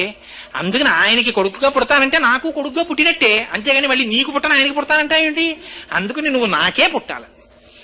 ఆయన అన్నాడు, అమ్మా నాకు బిరుదు ఇచ్చావు కదా ఇందాక, నువ్వు జ్ఞాని అని పిలిచారు కదా మీరు. జ్ఞాని అయినటువంటి వాడికి మళ్ళీ అమ్మ కడుపులో దూరాలని కోరుకుంటుందా?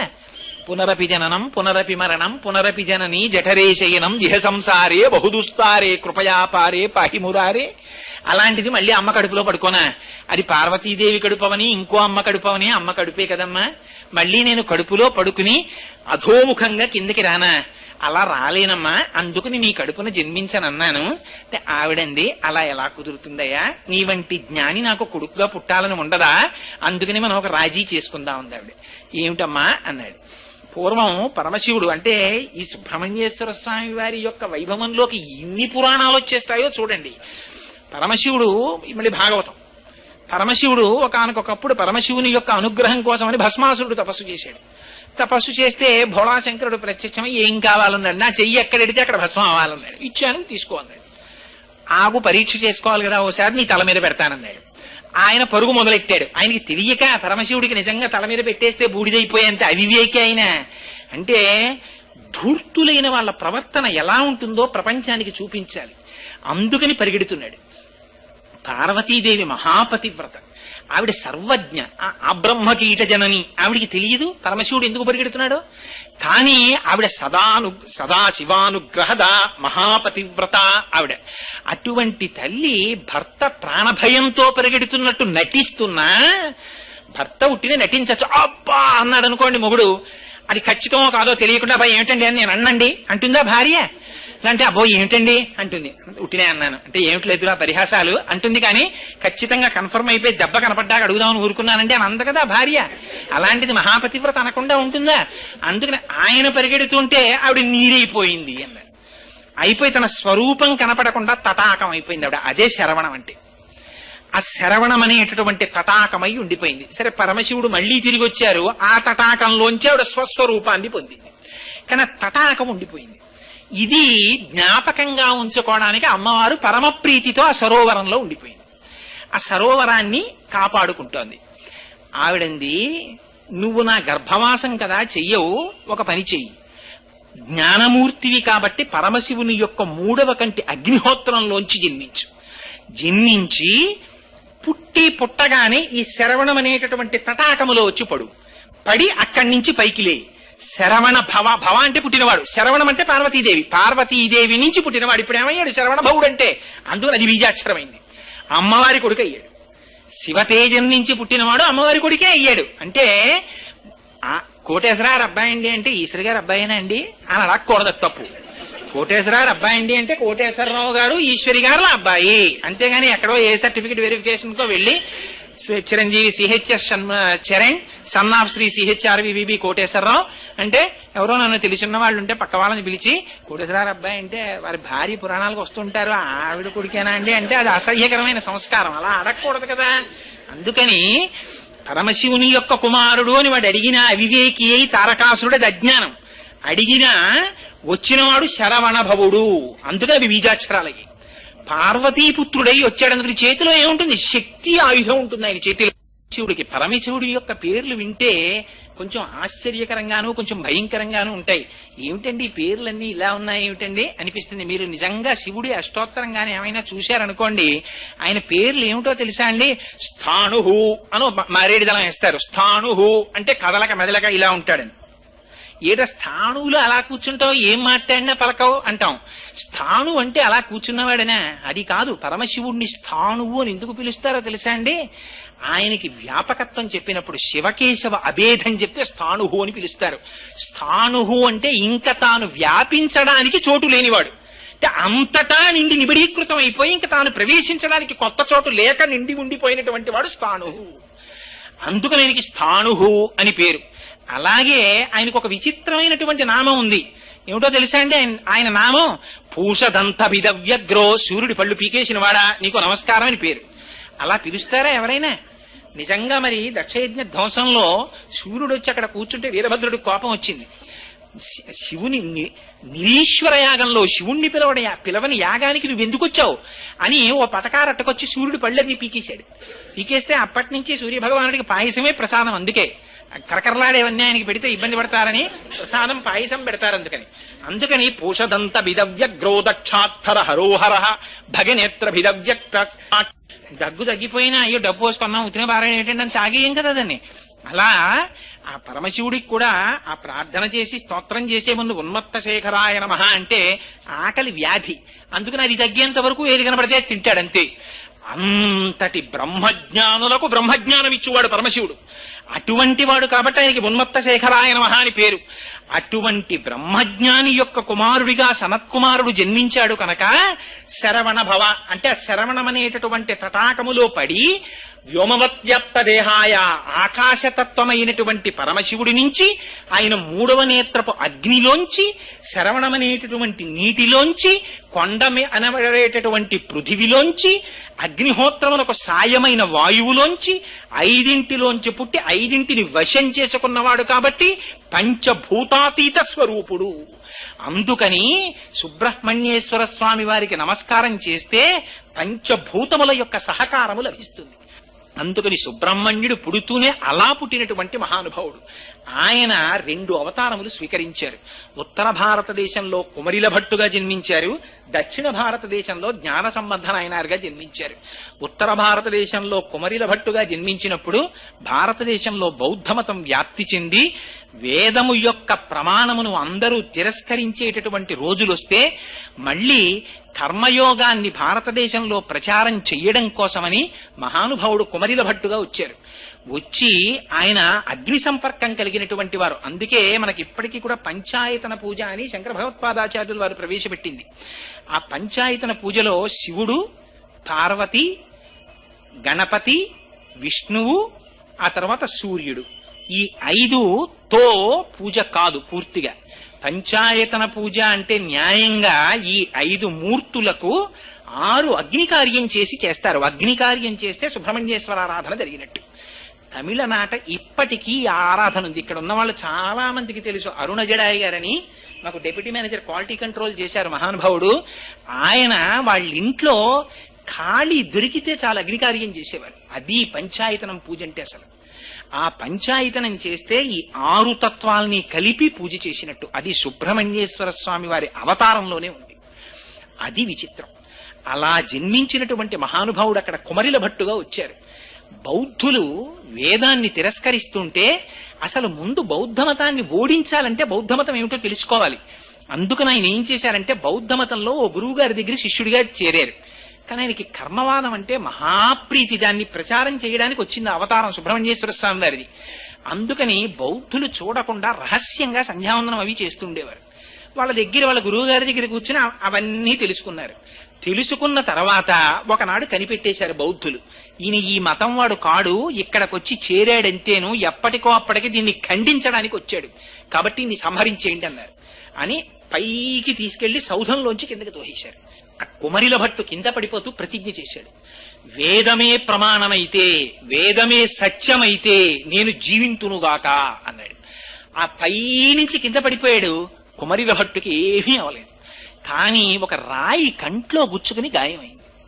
అప్పుడు వేదమాతని ప్రశ్నించారు, నీ యందు ఇంత నిబద్ధతతో నేను ప్రచారం చేశాను, నీ కోసమని బౌద్ధుల్ని ఓడించడానికి నేర్చుకున్నాను, ఎందుకు నా కంటికి గాయమైందని అడిగారు. నువ్వు చేసిన ప్రతిజ్ఞలో దోషం ఉంది. వేదము ప్రమాణమైతే అన్నావు, వేదమే ప్రమాణము కనుక నేను రక్షింపబడతానని నువ్వు అనలేదు. నీ ప్రతిజ్ఞలో దోషం ఉంది. అందుకని సర్వేంద్రియాణం నయనం ప్రధానం సర్వస్య గాత్రస్య శిర ప్రధానం. ఆ జ్ఞానంలో చిన్న వైక్లభ్యం వచ్చింది కనుక కంటికి దెబ్బ తగిలిందండి ఆ శరీరవాణి అంటే వేదమాత అని. ఆనాడు బౌద్ధుల్ని ఓడించి ఏ అగ్నిహోత్రంలోంచి వచ్చారో కర్మిష్ఠ అంటే ఏమిటో చూడండి సుబ్రహ్మణ్యుడు నిరూపించి చూపించారు. ఆయన చెయ్యకూడని అపరాధం ఒకటి చేశారు. ఒక గురువు దగ్గర చేరి ఆ గురువు మతాన్ని ఓడించడం కోసం వాళ్ళ దగ్గర నేర్చుకున్నారు. మరి అది కర్మిష్ఠి చెయ్యకూడని పని. నేను ఇటువంటి పని చేశాను కనుక దానికి ప్రాయశ్చిత్తం తుషాగ్నిలో దగ్ధమైపోతానన్నారు. ఈ తుషాగ్ని పేర్చేసుకుని తుషాగ్నిలో కాలిపోతున్నారు. అప్పుడు వచ్చారు శంకరాచార్యులు వారు. యోగ మార్గంలో వచ్చి వాదించడానికి రమ్మన్నారు జ్ఞాన మార్గం గురించి. నేను తుషాగ్నిలో దహించుకుపోతున్నాను, నా శిష్యుడైనటువంటి వాడు మండల విశ్రుడు ఉన్నాడు వెళ్ళమన్నారు. మళ్ళీ యోగ మార్గంలో వెళ్ళిపోయారు శంకరాచార్యులు వారు. అప్పుడు సరే అది శంకర విజయాల్లో విషయం అనుకోండి, ఇప్పుడు నేను దాని గురించి పెద్ద ప్రస్తావన చెయ్యను. కాబట్టి ఉత్తర భారతదేశంలో కుమరిల భట్టుగా వచ్చారు. వచ్చి బౌద్ధ మతాన్ని ఓడించారు. దక్షిణ భారతదేశంలో జైన మతం ఉండేది పూర్వం. ఎంత కరడు కట్టిపోయిందంటే జైన మతం, మీకొక్క ఉదాహరణ చెప్తాను. సుబ్రహ్మణ్యేశ్వర స్వామి వారు జ్ఞాన సంబంధ నాయనరుగా వచ్చారు. జ్ఞాన సంబంధ నాయనరుగా వచ్చినప్పుడు శివపాద హృదయుడు అని సీర్గాళి అని అరుణజడాయి గారు వాళ్ళ సొంత ఊరది. అక్కడ ఆ శివపాద హృదయుడు ఆయన భార్య భగవతి వాళ్ళిద్దరూ పరమ పవిత్రమైనటువంటి దంపతులు. వాళ్ళకి ఈ జ్ఞాన సంబంధ నాయనరు పుట్టారు. తండ్రి గారు సంధ్యావందనం చేసుకోవడానికి ఓ రోజు సాయంకాలం బయటికి ఎడుతుంటే ఈ పిల్లవాడు కాళ్ళకు అడ్డం పడ్డాడు. అడ్డం పడితే తండ్రి గారు తీసుకెళ్లి పిల్లవాడిని అక్కడ కూర్చోపెట్టి ఆ సంధ్యావందనం చేసినప్పుడు చెరువుల దగ్గర నదుల దగ్గర స్నానం చేస్తే అఘమర్షణ మంత్రమనో మంత్రం చెప్పి నీళ్లలో ములుగుతారు. ఆ మంత్రం చెప్పి ములుగుతున్నారు. ములిగితే పిల్లాడికి తండ్రి కనపడలేదు, నీళ్లలో ములిగిపోయాడని భయం వేసింది. భయం వేసి ఎవరిని పిలిచి చెప్తాడు? ఎదురుగుండా శివాలయం గోడ మీద వృషభవాహనారూఢుడై పార్వతీ పరమేశ్వరులు కనపడ్డారు. అమ్మా అప్ప అమ్మా అప్ప అని ఏడిచారు వాళ్ళిద్దరినీ చూసి. ఇది కావలసిన ఏడుపు నేర్పాడైన మనకి. అవి విగ్రహాలండి అని ఏడిచినంత కాలం పరమేశ్వరుడు రాడు. వాళ్ళు పార్వతీ పరమేశ్వరులండి అని ఏడిస్తే వస్తాడు. అందుకని అవి బొమ్మలని ఏడవలేదు, వాళ్ళిద్దరూ మాతాపితరులని ఏడిచారు. ఆయన ఏడిస్తే పరమశివుడు అన్నాడు, అది ఏంటి అలా కూర్చున్నావు, పిల్లవాడు ఏడుస్తున్నాడు పదన్నారు. గబగబా వచ్చారు ఇద్దరు. అమ్మ ఏం చేస్తుంది, పిల్లాడు ఏడిస్తే పాలు ఇవ్వాలి, పార్వతి పాలి అన్నారు. అంటే ఆవిడంది ఏమిటో తేలిగ్గా చెప్పేస్తున్నారు, శివజ్ఞానం వచ్చేస్తుంది పాలిస్తే. ఇవ్వనా అంది. ఇచ్చేసేయి అన్నారు. బంగారు పాత్రలోకి స్తన్యాన్ని పిండి పాలిచ్చేసింది ఆవిడ. పాలిస్తే ఆ పాలు తాగేశాడు పిల్లాడు. తాగేయగానే ఇది శివజ్ఞానం వచ్చేసింది. తండ్రి గారు అఘమర్షణ మంత్రం చెప్పి పైకి లేచారు, వచ్చారు. కుర్రవాడి నోటి పక్కన పాలు కనబడ్డాయి. ఎవరిచ్చిన పాలు తాగావురా అని అడిగారు. వెంటనే బ్రహ్మాండకమైనటువంటి పదికం చెప్పారు. అంటే మనకి దండకాలంటాను చూసారా, అటువంటిది చెప్పారు. ఆ కుర్రాన్ని ఎత్తుకుని గుళ్ళోకి తీసుకెళ్తున్నారు. వాడు రావణ బ్రహ్మ చేసిన స్తోత్రం దగ్గర నుంచి చెప్పేస్తున్నాడు ఆ పిల్లాడు. వాడు గుడికి తీసుకెళ్తే చేతిలో ఇలా భజన చేస్తూ పరమశివుణ్ణి కీర్తిస్తుంటే చేతులు ఎర్రబడుతున్నాయి. పార్వతీ పరమేశ్వరులు చూడలేక బంగారు చిడతలు పైనుంచి కింద పడేశారు. ఇప్పటికీ జ్ఞాన సంబంధాలు తిరిగినటువంటి దేవాలయాలు తమిళనాడులో ఉన్నాయండి.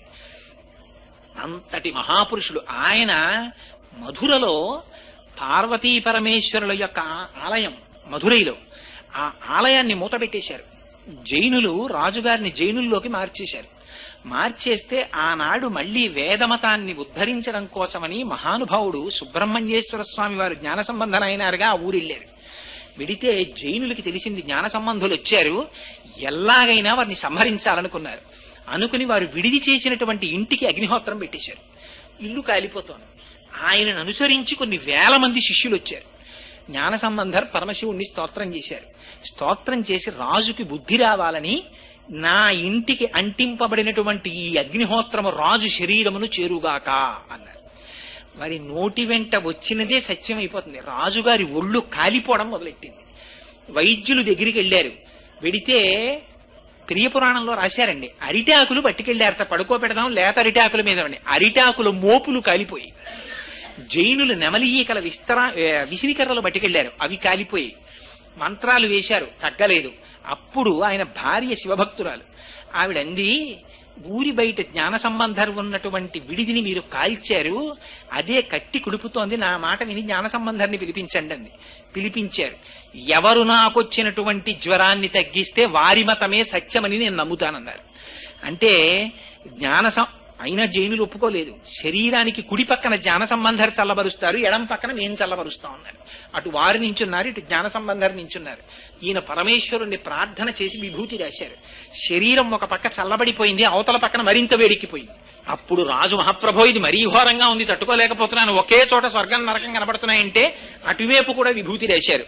అప్పుడు చల్లబడింది. చల్లబడినా జైనులు అంగీకరించలేదు.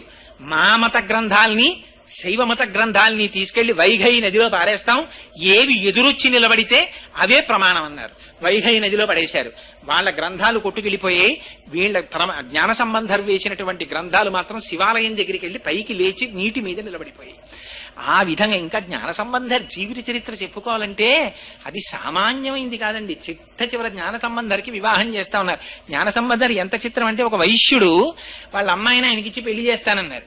ఇన్ని ఏర్పాట్లు చేసుకున్న తర్వాత ఆ అమ్మాయి పువ్వులు వేయడానికి వెడితే పాము గరిచి చచ్చిపోయింది. జ్ఞాన సంబంధర్ అప్పటికి ఎక్కడో ఉన్నారు, ఏదో ఊళ్ళో దేవాలయంలో. ఆయన వచ్చే వరకు పార్థివ శరీరం ఉంటుందా? ఆయనకి ఇస్తానన్నారంతే. ఆ పిల్లని ఇంకా పెళ్ళవలేదు, ఏమీ అవ్వలేదు.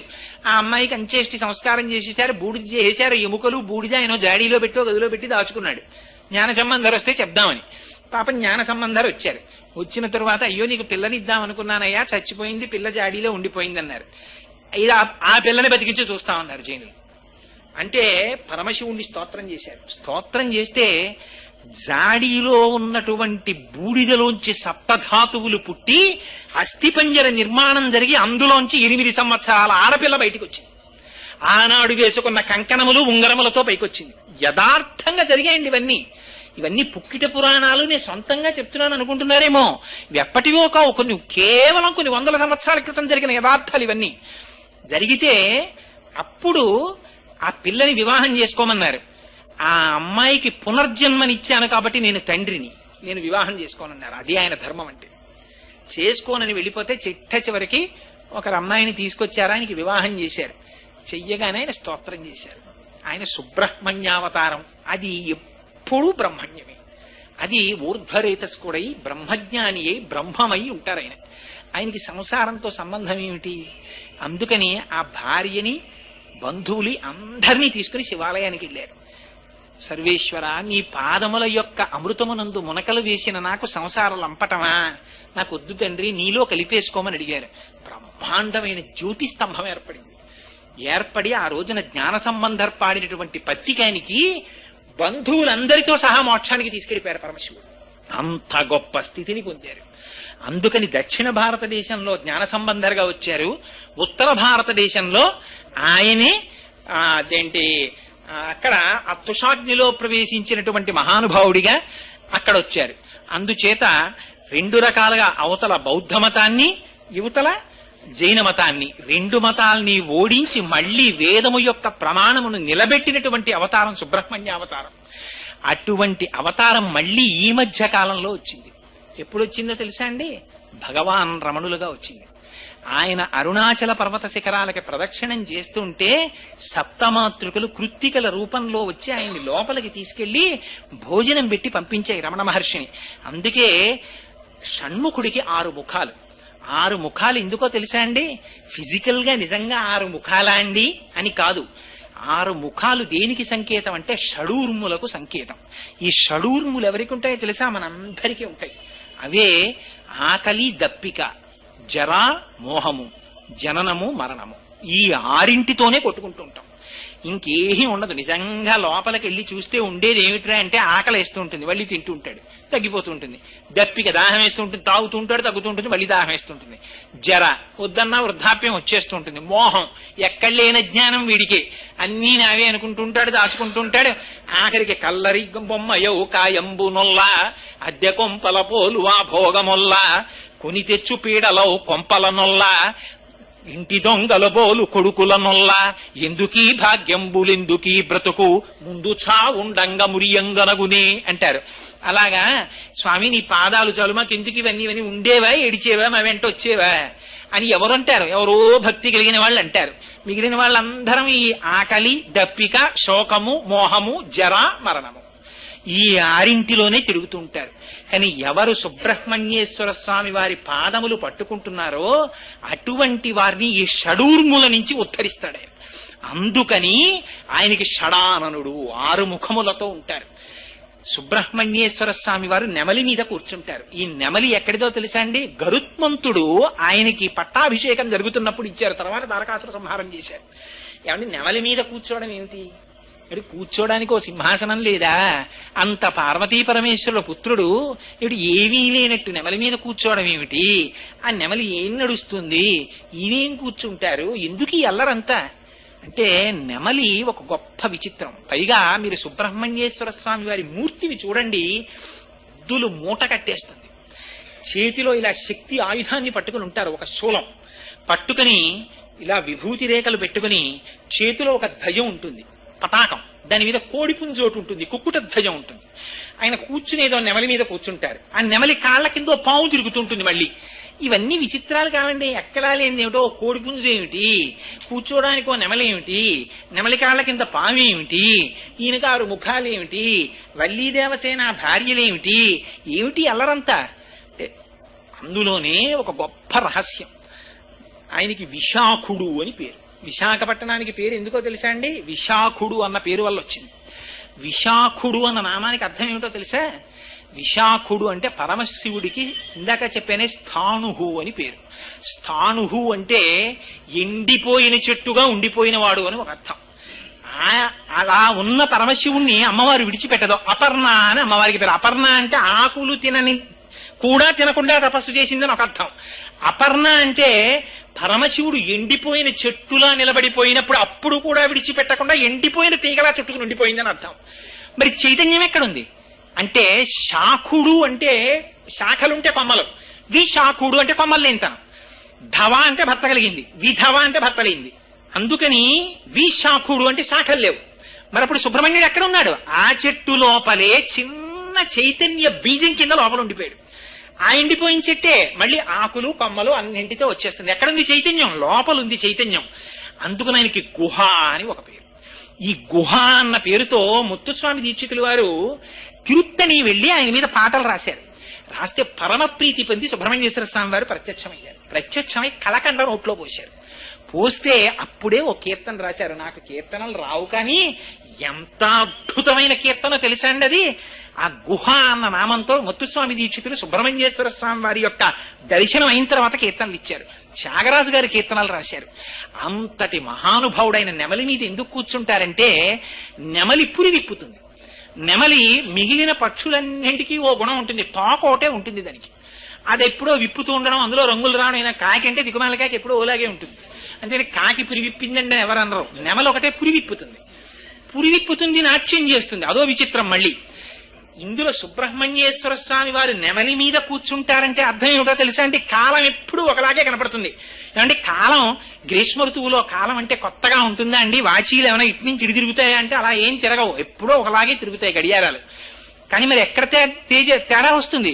అగ్ని ముఖంబు పరాపరాత్మకమాత్మ కాలంబు గతి రత్నగర్భ పదము శ్వసనంబు నీయూర్పు రసన జలేచుండు దిశలు కర్ణంబులు దివము నాభి సూర్యుండు కర్ణులు శుక్లంబు శలిలంబు జఠరంబు చలదులు చెదలు శరము సర్వౌషధులు రోమచయము శల్యంబు లద్రులు మానస అమృతకరుండు ఛందములు ధాతువులు ధర్మసమితి హృదయము ఆస్యపంచకముపనిషద్ ఆహ్వయంబైన నీరూపు సరసత్వమై శివాఖ్యయై స్వయం జ్యోతి అయి ఒప్పు ఆజ్యమగుచు అంటారు. నెమలి మీద కూర్చోవడం అంటే నెమలి పురివిప్పుతుంది. పురివిప్పితే రంగులు రంగులు రంగులు రంగులు కనపడతాయి. అలాగే కాలము కూడా 6 ఋతువులు కింద నడుస్తూ ఉంటుంది. ఒక్కొక్క ఋతువులో ఒక్కొక్క కొత్తదనం కనపడుతుంది. ఒక ఋతువులో చెట్లు ఆకులన్నీ రాల్చేస్తాయి, ఒక ఋతువులో చెట్లన్నీ చిగర్చేస్తాయి, ఒక ఋతువులో మంచు పడుతుంటుంది, ఒక ఋతువులో అపారమైన చెమట పట్టేస్తుంటుంది, ఒక ఋతువులో వర్షం పడుతూ ఉంటుంది, ఒక ఋతువులో ఎండిపోతుంది. ఇన్ని రంగులు ఇన్ని మార్పులు ఎక్కడి నుంచి వచ్చాయి? ఒక కాలంలోంచే ఉంటాయి. ఒక నెమలిలోనే అప్పుడు విప్పేటప్పటికి ఇన్ని రంగులు కనబడతాయి. అంటే కాలమనేటటువంటి నెమలి ఆయన స్వాధీనంలో ఉంటుంది. మనమందరం కాలగతులం అయిపోతాం. అంటే కాలములో పుట్టి కాలములో పడిపోతాం. ఎప్పుడు పుట్టాడండి కోటేశ్వరరావు? 14/7/1959. ఒకనాడు ఈ శరీరం పడిపోతుంది. పడిపోయిన తర్వాత వీడిలో ఫోటో ఎక్కుతుంది గోడ మీదకి. అప్పుడు మా అబ్బాయి దాని పక్కన ఇంకొకటి రాసి డేట్ వేస్తాడు. అలా కానీ ఇవన్నీ ఎప్పుడు వచ్చాయి? కాలంలో వచ్చాయి, కాలంలో వెళ్ళిపోతున్నాయి. అది కాలములో వచ్చి కాలములో వెళ్ళిపోయేది కాదు, అది ఎప్పుడు ఉండే తత్వం. అందుకని పార్వతీ పరమేశ్వరుల పుత్రుడు. పార్వతీ పరమేశ్వరులు ఒకనాడు ఉండి ఒకనాడు వెళ్ళిపోయిన వారు కాదు. మరి సుబ్రహ్మణ్యుడు ఎప్పుడో వచ్చాడు కదండి. అంటే రహస్యం ఎక్కడుంది? మెరుపు ఎక్కడుంది? మబ్బులోనే ఉంది. మబ్బులో లేని మెరుపు ఎక్కడి నుంచి వచ్చింది? కానీ 2 మబ్బులు దగ్గరికి రావాలి. సౌదామిని అంటారు. నీలి ఆకాశం మీద 2 నల్లటి మబ్బులు వచ్చి తగిలికున్నాయి అనుకోండి, ఒకదాన్నొకటి, మధ్యలో పెద్ద మెరుపు వస్తుంది. ఈ మెరుపు శక్తి. దీని జ్ఞాన ప్రకాశంలో మీకు అన్ని వస్తువులు కనపడతాయి. అలా పార్వతీ పరమేశ్వరుల యొక్క సమాగమంలో జ్ఞానశక్తి ఆవిర్భవించింది. అది సుబ్రహ్మణ్యుడు. ఆయన చేతిలో శక్తి ఉంది. ఏమిటా శక్తి? శూలాయుధం. అదే ఇచ్ఛాశక్తి, జ్ఞానశక్తి, క్రియాశక్తి. ఆయన పాదములు పట్టుకున్న వాడికి అన్ని శక్తులు వచ్చేస్తాయి. అందుకని సుబ్రహ్మణ్య ఆరాధన గొప్ప ఆరాధన. అందుకని ఆయన చేతిలో శూలం పట్టుకుంటారు. మరి నెమలి కాళ్ళ కింద పామేమిటి? పాము అంటే 2 అర్థాలుంటాయి. ఒక పాము ఊర్ధ్వముఖంగా ఉంటుంది, ఇది పైకి ఎక్కుతూ ఉంటుంది. ఇలా ఉంటాయి పాములు. కొన్ని పాములు కిందకుంటాయి. కిందకున్న పాము అధోముఖంగా వీర్యం పోవడం. వృషాకృత్వా గోత్రస్కలనమధవైలక్షితమితం లలాటే భర్తారం చరణకమలే తడయతితే చిరాదంతశల్యదహన కృతమున్మూలితవత తులా కోటిక్వాణై కిలికిలిత విశాలరిపుణ అంటారు సౌందర్యలహరిలో శంకరాచార్యులు వారు. యోగరహస్యం చెప్తూ కేవలం సంసారమునందు వీర్యభ్రష్టుడైనటువంటి వాడు రేతపతనాన్ని పొందుతుంటాడు, తేజస్సు పోగొట్టుకుంటాడు. ఊర్ధ్వరేతస్కుడైనటువంటి వాడు బ్రహ్మాన్ని పొందుతుంటాడు. అందుకని నెమలి కాళ్ల కింద పడిపోయినటువంటి పాము బ్రహ్మజ్ఞానములకు కింద పడిపోయినటువంటి సంసారం. వాడు సంసారమునందు మగ్నుడు కాడు. మరి వల్లి దేవసేన వీళ్ళిద్దరెవరు? భార్యల కింద చెప్తారు. కానీ వల్లి అంటే కుండలిని శక్తి. 3.5 చుట్ల చుట్టుకుని మనందరికీ మూలాధారం దగ్గర కుండలిని శక్తి పడుకుంటుంది. పడుకుని ఆ తోక తల కలిపేసి పడుకుని ఉంటుంది. దాన్ని ఎవ్వరూ లేపకూడదు కూడా, గురువుల అనుగ్రహం లేకుండా. దాన్ని లేపితే ఆ పాము పైకెక్కుతుంది. అది ఆశాంతం అంటారు. ఆశాంతం అంటే ఆధార చక్రం దగ్గర నుంచి సహస్రార చక్రం వరకు వెడుతుంది. అదే శంకరాచార్యులు వారు సౌందర్యలహరిలో చెప్తారు. మహీం మూలాధారే కమపి మణిపూరే హుతవహం స్థితం స్వాధిష్టానే హృదయమపి అని ఆ ఒక్కొక్క చక్రం దాటుతూ షట్చక్రాల్ని భేదనం చేసుకుంటూ సహస్రారంలోకి వెళ్ళిపోతుంది. అలా సహస్రారంలోకి వెళ్ళిపోయేటటువంటి తేజస్సు సంసారమునందు అధోముఖమైనటువంటి రేతస్సు కన్నా భిన్నం. అందుకని నెమలి కాళ్ల కింద పడిపోయినటువంటి పాము ఊర్ధ్వరేతస్కుడై బ్రహ్మజ్ఞానమును పొంది బ్రహ్మముగా నిలబడినటువంటి షణ్ముఖుణ్ణి చూపిస్తుంది. 2వది దేవసేన. దేవసేన అంటే సాక్షాత్తుగా దేవతల యొక్క సైన్యములకంతటికీ కూడా ఆయన ఆధ్యక్షమును వహించి దేవతలకి విజయాన్ని తీసుకొచ్చారు. లోపల ఆంతరంగా చూస్తే ఇక్కడే రాక్షస గుణాలుంటాయి, ఇక్కడే దేవతా గుణాలుంటాయి. రెండింటికి పోరాటం జరుగుతుంటుంది. జరుగుతున్నప్పుడు ఒక్కొక్కసారి దేవతా గుణాలు పెరుగుతాయి, ఒక్కొక్కసారి రాక్షస గుణాలు గెలుస్తాయి. ఇది పైకి వినపడదండి, ఇవన్నీ ఇక్కడ జరిగిపోతుంటాయి. ఏదో 100 రూపాయలు రాకూడని రీతిలో వస్తుంది. ఎందుకురా అనవసరం, మనకి ఏమి లోటు, పరమేశ్వరుడు ఏమీ ఇవ్వలేదు, పుచ్చుకోకుంటుంది దేవతాగుణం. ఏమిటో నువ్వు పుచ్చుకోకపోతే మాత్రం అది ఉండిపోతుందా? పుచ్చుకునే వాళ్ళు ఎవరో పుచ్చేసుకుంటారు. సిరిదా వచ్చిన మోకాలు అడ్డుతావా, ఎంత మూర్ఖత్వం, పుచ్చుకో అంటుంది రాక్షస గుణం. పుచ్చుకుంటాడు, ఏమయ్యాడు, రాక్షస గుణానికి లొంగాడు. అయ్యయ్యో పుచ్చుకున్నానే అని దాన్ని సత్కార్యానికి వినియోగిస్తాడు. ఇప్పుడు ఏమైంది, దేవతాగుణం నెగ్గింది. అందుకని అమ్మవారికి ఏం బలి ఇవ్వాలి, ఓ పిల్లిని బలిచ్చేయి, ఓ గొర్రెని బలిచ్చేయి, ఓ దున్నపోతుని బలిచ్చేయి అంటారు. ఇవన్నీ బలిచ్చేయి అంటే నిజంగా వాటిని తీసుకొచ్చి చంపేసేయమనే? అది కాదు. గొర్రె అంటే మూర్ఖత్వం, పిల్లి అంటే దొంగతనం, మేక అంటే పిరికితనం, దున్నపోతు అంటే మోహం. ఈ 4ంటిని తీసుకెళ్లి విడిచిపెట్టేశాయి. ఇవి ఎక్కడి నుంచి విడిచిపెడతారు? మీరు విడిచిపెట్టలేరు. లోపల దేవతాగుణముల యొక్క శక్తి పెరిగితే రాక్షస గుణములు ఓడిపోతాయి. దేవతాగుణములు పెరిగి పోరాటం చేయాలంటే నాయకుడు కావాలి. ఆ నాయకుడు ఎవరు? సుబ్రహ్మణ్యుడు. ఆయన పాదములు పట్టుకుంటే లోపల సాత్వికమైనటువంటి గుణములు పెరుగుతాయి, రాక్షసీ గుణములు తరిగిపోతాయి. అదే బ్రాహ్మణ్య శక్తే పరమశివుని యొక్క స్వరూపంగా చెప్తారు. సూర్యుడు, గాయత్రి, అగ్నిహోత్రం. ఆయన పావకి, అగ్నిపుత్రుడు. అందుకని అపారమైనటువంటి తేజస్సు వచ్చింది. తాను చెప్పినటువంటి మాట సత్యం అవుతుంది. అదే చేతిలో పట్టుకున్నటువంటి శూలమనబడేటటువంటి శక్తి. అందుకే ఆ సుబ్రహ్మణ్యారాధన ఎక్కడ చేస్తారో అక్కడక్కడ జరిగేటటువంటి మహోపకారం ఏమిటంటే వంశం నిలబడుతుంది. కారణం ఏమిటి అంటే సుబ్రహ్మణ్యేశ్వర స్వామి వారి సహస్రనామావళిలో మాత్రం ఒక గొప్ప నామం ఉంది, వంశకరాయ నమః అని పేరు ఆయనకి. వంశము నిలబడాలి అంటే సుబ్రహ్మణ్యేశ్వర స్వామి వారి యొక్క అనుగ్రహం కలగాలి. ఆశ్చర్యం ఏమిటంటే ఎవరికైనా సంతానం కలగకపోతే చెప్పేటటువంటి సాధారణమైనటువంటి దోషం కూడా సుబ్రహ్మణ్య సంబంధమైనటువంటి దోషాన్ని చెప్తారు. సరే, ఆయన మళ్ళీ పావుగా నేల మీద కొన్నాళ్ళు తిరిగారన్నారు. దాన్ని ఎందుకు తిరిగారంటే మళ్ళీ వామన పురాణంలో దానికి ఒక రహస్యం చెప్పారు. ఒకసారి బ్రహ్మగారిని అధిక్షేపించారు, అందుకని కొన్నాళ్ళు బాధపడడానికి పావుగా భూమి మీద ఉన్నారని. ఇప్పటికీ కూడా దేవతా సర్పాలని కొన్ని సర్పాలు ఇప్పటికీ సుబ్రహ్మణ్య స్వరూపంగా ఆరాధనను అందుకుంటున్నటువంటి క్షేత్రాలున్నాయి. ఎక్కడో కాదండి, మన కాకినాడకి కూతవేటు దూరంలో ఉంది అటువంటి క్షేత్రం. మీలో చాలా మందికి తెలిసే ఉంటుంది, పాముల మల్లవరం అని చెప్పి చేబ్రోలుకి కుడిపక్కకి విడితే ఉంది. అక్కడ ఇప్పటికీ మా పూజా మందిరంలో ఉంది. నేను అది శరీరంతో ఉండగా దర్శనం చేసే అదృష్టాన్ని పొందలేదు, కానీ ఇంతలావు త్రాచుపాం, ఇంత పెద్ద పడగ విప్పి ఉంటుంది. అది ఎక్కడి నుంచి వచ్చిందో తెలియదు. శివలింగాన్ని చుట్టుకుని ఉండేది. ఆ శివలింగాన్ని విడిచి ఎదురుగుండా ఉన్న సరోవరంలోకి వెళ్లి స్నానం చేసేది. మళ్లీ వచ్చి శివలింగాన్ని చుట్టుకు పడుకునేది. పడుకుంటే అభిషేకం చేసిన పాలు కొంచెం తాగుతూ ఉండేది. ఎవరైనా సంగీత విద్వాంసులు కాని ఉపన్యాసకులు కాని వచ్చి ఉపన్యాసం చెప్పినా పాట పాడినా దానికి సంతోషం కలిగితే శివలింగాన్ని విడిచిపెట్టి వచ్చి వాళ్ళ యొక్క మెడలో పూలమాల కింద పడేది తనకి తాని. మళ్లీ విప్పుకుని వెళ్లి శివలింగానికి చుట్టుకునేది. పిల్లలు పుట్టని వాళ్ళు ఇంకా సంతానం కలగరేమో అని పెళ్ళై 15 సంవత్సరాలు దాటిపోయి బెంగ పెట్టుకున్న వాళ్ళ గుడికెళ్ళి నమస్కారం చేస్తే వెంటనే భార్య గర్భాన్ని ధరించి పిల్ల పుడితే సుబ్రహ్మణ్యేశ్వరి అని పేరు పెట్టి ఆ పిల్లని తీసుకెళ్లి ఆ స్వామి పడగ కింద పడుకోపెడితే చంటి పిల్లల్ని ఆ పాము పడగ కింద పెట్టేవారు. పెడితే ఎంతో సంతోషంగా పిల్లల్ని చూసేది ఆ పాము. ఆ పిల్లల్ని తెచ్చుకునేవారు. అటువంటి క్షేత్రం మనకి కూతవేటు దూరంలో ఉంది, మల్లవరం. అక్కడ పొలాలు దున్నుతుంటే తామ్రపత్ర శాసనాలు దొరికాయి. నేను ట్రస్టీ గారు ఇవాళ వాళ్ళ బంధువులు ఇక్కడికి వచ్చారో లేరో నాకు తెలియదు, కానీ ఆ తామ్రపత్ర శాసనాలు అవి అక్కడ మ్యూజియం లాంటి గది ఒకటి కట్టి పెట్టి ఒకసారి నేను అక్కడ ప్రసంగం చేయడానికి వెళ్ళాను. వెడితే నన్ను వాళ్ళ గదిలోకి తీసుకెళ్లి అవన్నీ చూపించారు, ఆ దొరికిన శాసనాలు అవన్నీ. అలాగే మనకి బిక్కవోల్లో ఇప్పటికీ ఒక రాత్రంతా ఆరాధన చేస్తారు దంపతులు, ఆ సంతానం కలగాలని. ఎందరో అలా సంతానం పొందినటువంటి వాళ్ళు ఉన్నారు. ఇవన్నీ అబద్ధాలు కాదండి. సుబ్రహ్మణ్యేశ్వర స్వామి వారికి ఉన్నటువంటి 6 ముఖాలే 6 క్షేత్రాలయ్యాయి తమిళనాడులో. మళ్ళీ అవి కూడా సుబ్రహ్మణ్యేశ్వర స్వామి వారి యొక్క విచిత్ర స్థితి ఏమిటంటే అన్ని మూర్తులు ఒకలా ఉండవు. మీకు ఒక్కొక్క చోట ఒక్కొక్కలా ఉంటాయి. ఆయన తిరుత్తని అని ఒక క్షేత్రం ఉంది. సాధారణంగా తిరుపతి వెళ్ళిన వాళ్ళు వెళుతుంటారు. అన్ని కొండ మీద ఉంటాయి సుబ్రహ్మణ్యేశ్వర స్వామి వారివి. తిరుత్తణిలో ఆయన క్రౌంచాసురుడు అనే రాక్షసుడిని సంహరించి విశ్రాంతి తీసుకున్నారు అక్కడ. రెండవది తిరుత్తణి తర్వాత పళని. ఆ పళని దగ్గరికి వెళ్ళేటప్పటికి దండాయుధపాణి అంటారు. చేతిలో ఒక కర్ణ పట్టుకుని వ్యుక్తకేశుడై ఆ శిరస్సు మీద రోమాలు లేకుండా, కేశములు లేకుండా ఓ గోచి ఒకటి పెట్టుకుని ఉంటారు. అదే స్వరూపం రమణ మహర్షిది. పళనిలో దండాయుధపాణిగా ఉంటారు. మూడవది ఆ తిరుచెందూర్ అని సముద్రం దగ్గర ఉంది.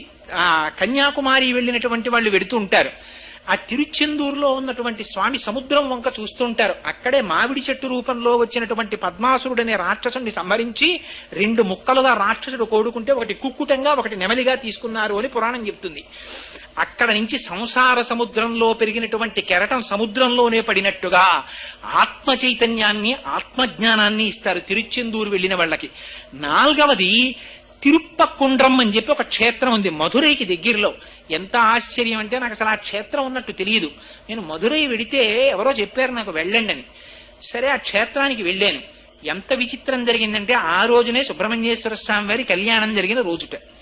అక్కడ అలాంటి రోజున అక్కడ కొండ మీదకి దేవాలయంలోకి ఎవరైనా వెడితే తన దగ్గర పరుసులో ఉన్న డబ్బులు తీసి తన కుటుంబ సభ్యులందరికీ ఇస్తారట.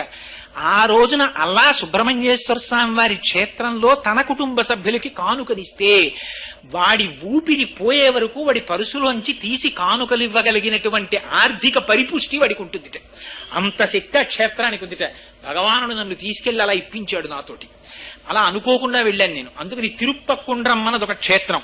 అలాగే స్వామిమలై అని ఒక క్షేత్రం ఉంది. స్వామిమలై అపారమైన జ్ఞానం. అక్కడ ప్రణవ రహస్యాల్ని పరమశివుడికి చెప్పారు ఆయన. తండ్రి ఎవరి చేతిలో ఓడిపోవాలని కోరుకుంటాడో తెలుసా అండి? కొడుకు చేతిలో ఓడిపోవాలనుకుంటాడు. చిత్రం ఏంటంటే తండ్రికి కొడుకు చేతిలో ఓడిపోతే గొప్ప సన్మానం అది. అందుకని పరమశివుడంతటి వాడికి ప్రణవం యొక్క అర్థం తెలుసుకోవలసి వచ్చింది. తెలుసుకోవలసి వస్తే సుబ్రహ్మణ్యేశ్వర స్వామి వారు చెప్తా అన్నారు. చెప్పమన్నారు. కానీ నువ్వు నా దగ్గర ప్రణవం వినాలంటే నువ్వు పైన కూర్చుని నీ కింద కూర్చోకూడదు. నేను గురువుని కాబట్టి నేను పైన కూర్చుంటాను, నువ్వు కింద కూర్చోమన్నారు. అందుకని స్వామిమలైలో పైన ఆయన కూర్చుంటారు, కింద తండ్రి కూర్చుంటారు. కూర్చుని ప్రణవ రహస్యాలు విన్నారు. అగస్త్య మహర్షికి అక్కడే ద్రవిడ వ్యాకరణం అంతటినీ నేర్పారు స్కందుడు. అందుకే వారణాసి మహాత్మ్యం అవన్నీ స్కంద పురాణ అంతర్గతమే అయ్యుంటాయి. అది ఒక క్షేత్రం. ఆ తరువాత ఆయన క్రీడాస్థలం అదిగో ఆ అల్ఘర్ కోయిల్ అని చెప్పి ఒక క్షేత్రం ఉంది. అక్కడ స్వామివారి యొక్క క్రీడాస్థలం. ఈ 6 ముఖాలు ఇప్పటికీ కూడా శంకరుల యొక్క సాంప్రదాయంలో పీఠాధిపత్యం స్వీకరించేటటువంటి వారు సర్వసాధారణంగా ఈ 6 ముఖాలుగా ఉన్న సుబ్రహ్మణ్య క్షేత్రాల్ని ముందు పాదచారులై వెళ్లి దర్శనం చేస్తుంటారు. సాధారణంగా దర్శనం చేసి వస్తుంటారు. ఆ సుబ్రహ్మణ్యుని యొక్క అనుగ్రహం కలిగితే తప్ప యువతల శ్రీ విద్యా సాంప్రదాయంలో కానీ జ్ఞానంలో కానీ వాడొక స్థాయిని పొందలేడు. తమిళనాట అందుకే విశేషమైన సుబ్రహ్మణ్యారాధన చేస్తారు. సుబ్రహ్మణ్యారాధన చేస్తే వచ్చే గొప్ప అదృష్టం ఏమిటో తెలుసా అండి? పార్వతీదేవి సతీదేవిగా ఉన్నప్పుడు శరీరాన్ని దహించేస్తే యోగాగ్నిలో విడిచిపెట్టిన తర్వాత దిగంబరుడై తిరుగుతున్నాడు పరమశివుడు. ఆయన శరీరంలోంచి ఒక స్వేద బిందువు కింద పడింది. ఇది మళ్ళీ శివమహాపురాణాంతర్గతంలోంచి చెప్తున్నాను. కింద పడితే కు అంటే భూమి, జ అంటే పుట్టినవాడు. భూమికి పిల్లవాడు పుట్టాడు ఆ చెమట బిందువులోంచి. దేవతల సృష్టి అంటే బ్రహ్మగారే సృష్టి చెయ్యక్కర్లేదు. దేవతలు రకరకాలుగా సృష్టి చేస్తారు. బ్రహ్మగారికి ఆవలింత వచ్చింది ఒకసారి. ఆవలించి ఇలా అన్నారు, జాంబవంతుడు పుట్టాడు. అందుకని ఒకసారి వినాయకుడు వచ్చి అక్కడ బూడిదని బొమ్మ చేశాడు. గణపతి బొమ్మ చేస్తే బ్రహ్మగారు చూసి భండా అన్నారు వాడిని. వాడు భండాసురుడై పుట్టు కూర్చున్నాడు. గణపతి ఓసారి గడ్డం గోక్కున్నారు. అందులోంచి పెద్ద సృష్టి వచ్చింది. అందుకని దేవతలు అనేక రకాలుగా సృష్టి చేస్తారు. ఆ సృష్టి చేయడంలో ఉన్నటువంటి రహస్యం ఏమిటంటే ఇదిగో అటువంటి సృష్టికి సంబంధించినటువంటి రహస్యమే ఈ క్షేత్రాలకు సంబంధించినటువంటి 6 క్షేత్రాల్లో కూడా ఉంది. అందుకని ఆ సుబ్రహ్మణ్యేశ్వర స్వామి వారి యొక్క దివ్యమైన పావన చరిత్ర అదిగో ఆ భూమికి ఆ రోజున పరమశివుని యొక్క స్వేద బిందువు పుడితే ఓ పిల్లవాడు పుట్టాడు. కు అంటే భూమికి జ పుట్టినవాడు కాబట్టి వాడు కుజుడయ్యాడు. వాడు పరమశివుడి గురించి తపస్సు చేశాడు. చేస్తే శివుడు ప్రత్యక్షమై అనుగ్రహించి నువ్వు ఇంత ఘోరమైన తపస్సు చేశావు కాబట్టి నీకు నవగ్రహాల్లో గ్రహస్థానం ఇస్తున్నాను, స్థానాన్ని పొందన్నాడు. ఆ కుజుడి శక్తి ఏమిటో తెలుసా అండి? 3 రకాలుగా ఏడిపించేస్తాడు ఆయన. ఏమిటో తెలుసా అండి? ఒకటి రుణబాధ.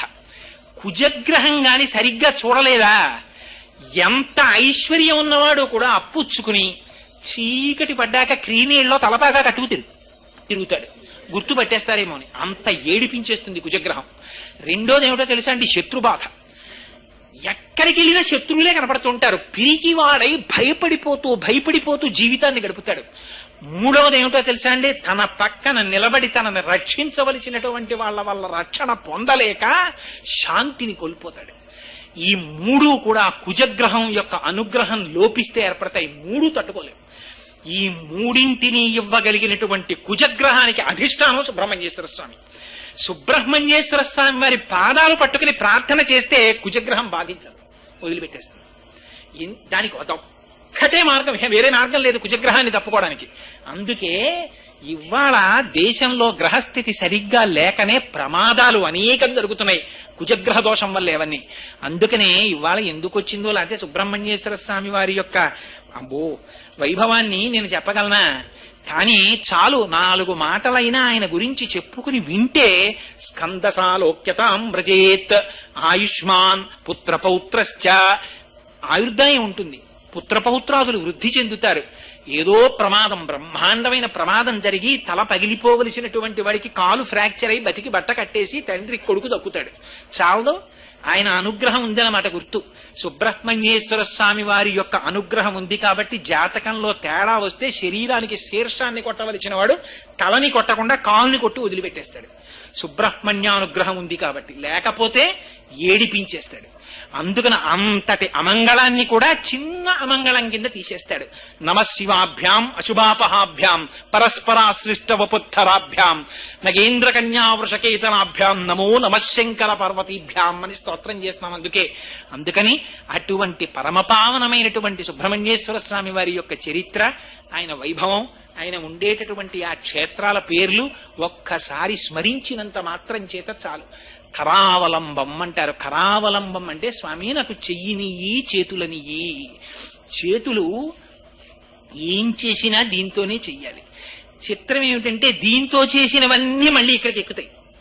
ఎలా ఎక్కుతాయో తెలుసా అండి? ఇప్పుడు నేను చేస్తున్నాను అన్ని దీంతో చేస్తాం. దీంతో చేసినటువంటి వాటి వల్ల వచ్చేటటువంటి ఫలితాన్ని పంచుకునేటటువంటి ఎవ్వరికీ దీంతో వచ్చిన ఫలితంతో సంబంధం ఉండదు. వీడు తేకూడనివన్నీ దీంతో పట్టుకొచ్చేస్తాడు. దీన్నంతటినీ వాళ్ళు పనిచేసుకుంటారు. ఇంట్లో వాళ్ళు చీరలు కుట్టించేసుకుంటారు, ప్యాంట్లు కుట్టించేసుకుంటారు, చొక్కాలు కుట్టించేసుకుంటారు, ఫీజులు కట్టేసుకుంటారు, అన్నీ అయిపోతాయి. వాడెవ్వడి ఖాతాలో 5 పైసలు నష్టం కూడా వేయరు. వాడి తప్పు లేదు, యజమాని తేవాలి, తెచ్చాడు, వాడి కర్మ, వాడు అలా తెస్తే. దోషం ఎవరికి పడిపోతుందో తెలుసా అండి? వీడి ఖాతాలో వేసేస్తాడు. ఎవడేసేస్తాడండి? ఎవడు చూశాడండి అనుకోవచ్చు మీరు. చిత్రంగా కూర్చుని గుప్తంగా రాసేవాడు ఉన్నాడు. వాడు 1000 కళ్ళతో చూస్తాడు, వాడు చిత్రగుప్తుడు. వాడు ఇక్కడ కూర్చుని చూస్తూ ఉంటాడు అన్ని. వాడికి సూర్యుడు చంద్రుడు సాక్షి. అందుకనే పరమాత్మని ఎక్కడ చెప్పినా సూర్యచంద్రుల నేత్రాలంటారు. మీరు శ్రీ మహావిష్ణువుని తీసుకోండి. క్షీరోధన్వత్ ప్రదేశే శుచమణి విలసత్ సైకతే మౌక్తికానాం మాలా క్లుప్తా సనస్త స్ఫటిక మణినిభైర్మౌక్తికైర్మండితంగా శుభ్రైరభ్రైరధభ్రైరుపరి విరచితైర్ముక్త పీయూష వర్షై ఆనందీన పునీయాత్ తరినలిన గదా శంక పాణిర్ముకుంద భూః పాదౌ యస్య నాభిః వేదసురనిలచంద్ర సూర్యౌ చ నేత్రే. చంద్రసూర్యౌ చ నేత్రే అంటాం. పరమశివుడికి చెప్తే వందే శంభుమమాపతిం సురగురుం వందే జగత్కారణం వందే పన్నకభూషణం మృగధరం వందే పశూనాంపతిం వందే సూర్య శశాంక వన్యనయనం అంటాం. అమ్మవారి గురించి చెప్తే సూర్యచంద్రులు ఇద్దరిని నేత్రములుగా కలిగిన తల్లి అంటాం. ఏడు అందరికీ సూర్యుడు చంద్రుడి కళ్ళు ఎలా ఉంటారండి అంటే సాక్షిగా దివారాత్రములలో జరుగుతున్న అన్ని వాళ్ళు చూస్తూ ఉంటారు. చిత్రంగా చూసి గుప్తంగా ఇక్కడ రాస్తారు అకౌంట్. రాసి దీన్ని ప్రారంభం అక్కడికి తీసుకెళ్లి సంచితంలో వేస్తారు, డిపాజిట్ వేసి ఈ శరీరం పడిపోయాక ఏ శరీరాన్ని పొందాలో డిసైడ్ చేసేది ఆఖరి ఊపిరి. వీడు దేనికి అలవాటు పడిపోతున్నాడో చూస్తారు. చూసి పరమాత్మ రాగద్వేషాలు ఆయనకి ఉండవు. ఓపిక ఉన్నప్పుడు ఎటువైపు మనసు వెళ్ళిపోతోందో చూస్తారు. ఓపిక ఉండగా ఇటువైపు లేదనుకోండి, ఎప్పుడు ద్రవ్యం వైపే తిరిగాడు అనుకోండి, ఆయన ఏం పట్టించుకోడు, తిరగరా నాయన నీ ఇష్టం అంటారు. కాని బ్రతికియున్నన్నాళ్ళు నీ భజన తప్పను కాని మరణకాలమునందు మరతునేము ఆవేళ యమదూతలాగ్రహంబున వచ్చి ప్రాణముల్ పెకలించి పట్టునప్పుడు కప వాత పైత్యముల్ కప్పగా శ్రమచేత కంపముద్భవమంది కష్టపడుచు నారాయణాయంచు నా జింహతో నిన్ను పిలుతునో శ్రమచేత పిలువలేను నాటికిపుడి నీనామస్మరణ చేతు చెవినిడవయ్య భూషణ వికాస శ్రీధర్మపుర నివాస దుష్ట సంహార నరసింహ దురిత దూర అని ఏడుస్తారు. స్వామి నారాయణ నారాయణ అని ఇప్పుడే అంటానయ్యా, వినవయ్యా తండ్రి, అప్పుడు అనగలను అని.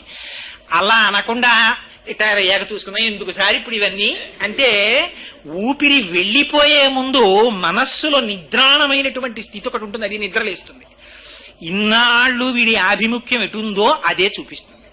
చూపిస్తే పరమాత్మ ఏం చేస్తారంటే, నాన్న నీకు ఇది ఇష్టం కదరా అది అనుభవించడానికి కావలసిన శరీరాన్ని పుచ్చుకో అంటారు. హరిణాపి హరేణాపి బ్రహ్మణాపి సురైరపి లలాట లిఖితారేఖా పరిమాశ్రం నశక్యతే. వీడు తెచ్చి ఇంట్లో కుండల్లో పెట్టి పాస్ పుస్తకాల్లో పెట్టి నాది నాదని విర్రవీగాడు కదూ. ఈ విర్రవీగిదంతా దశమస్కంధంలో చెప్పేస్తారు. వారి ఇల్లు సొచ్చి కడవల దూరంబుగా నెయ్యి త్రాగి తుద నా కడవల్ వీరింట నీసుతుండెడ వారికి వీరికి ని పెద్ద వాదయ్య సతి.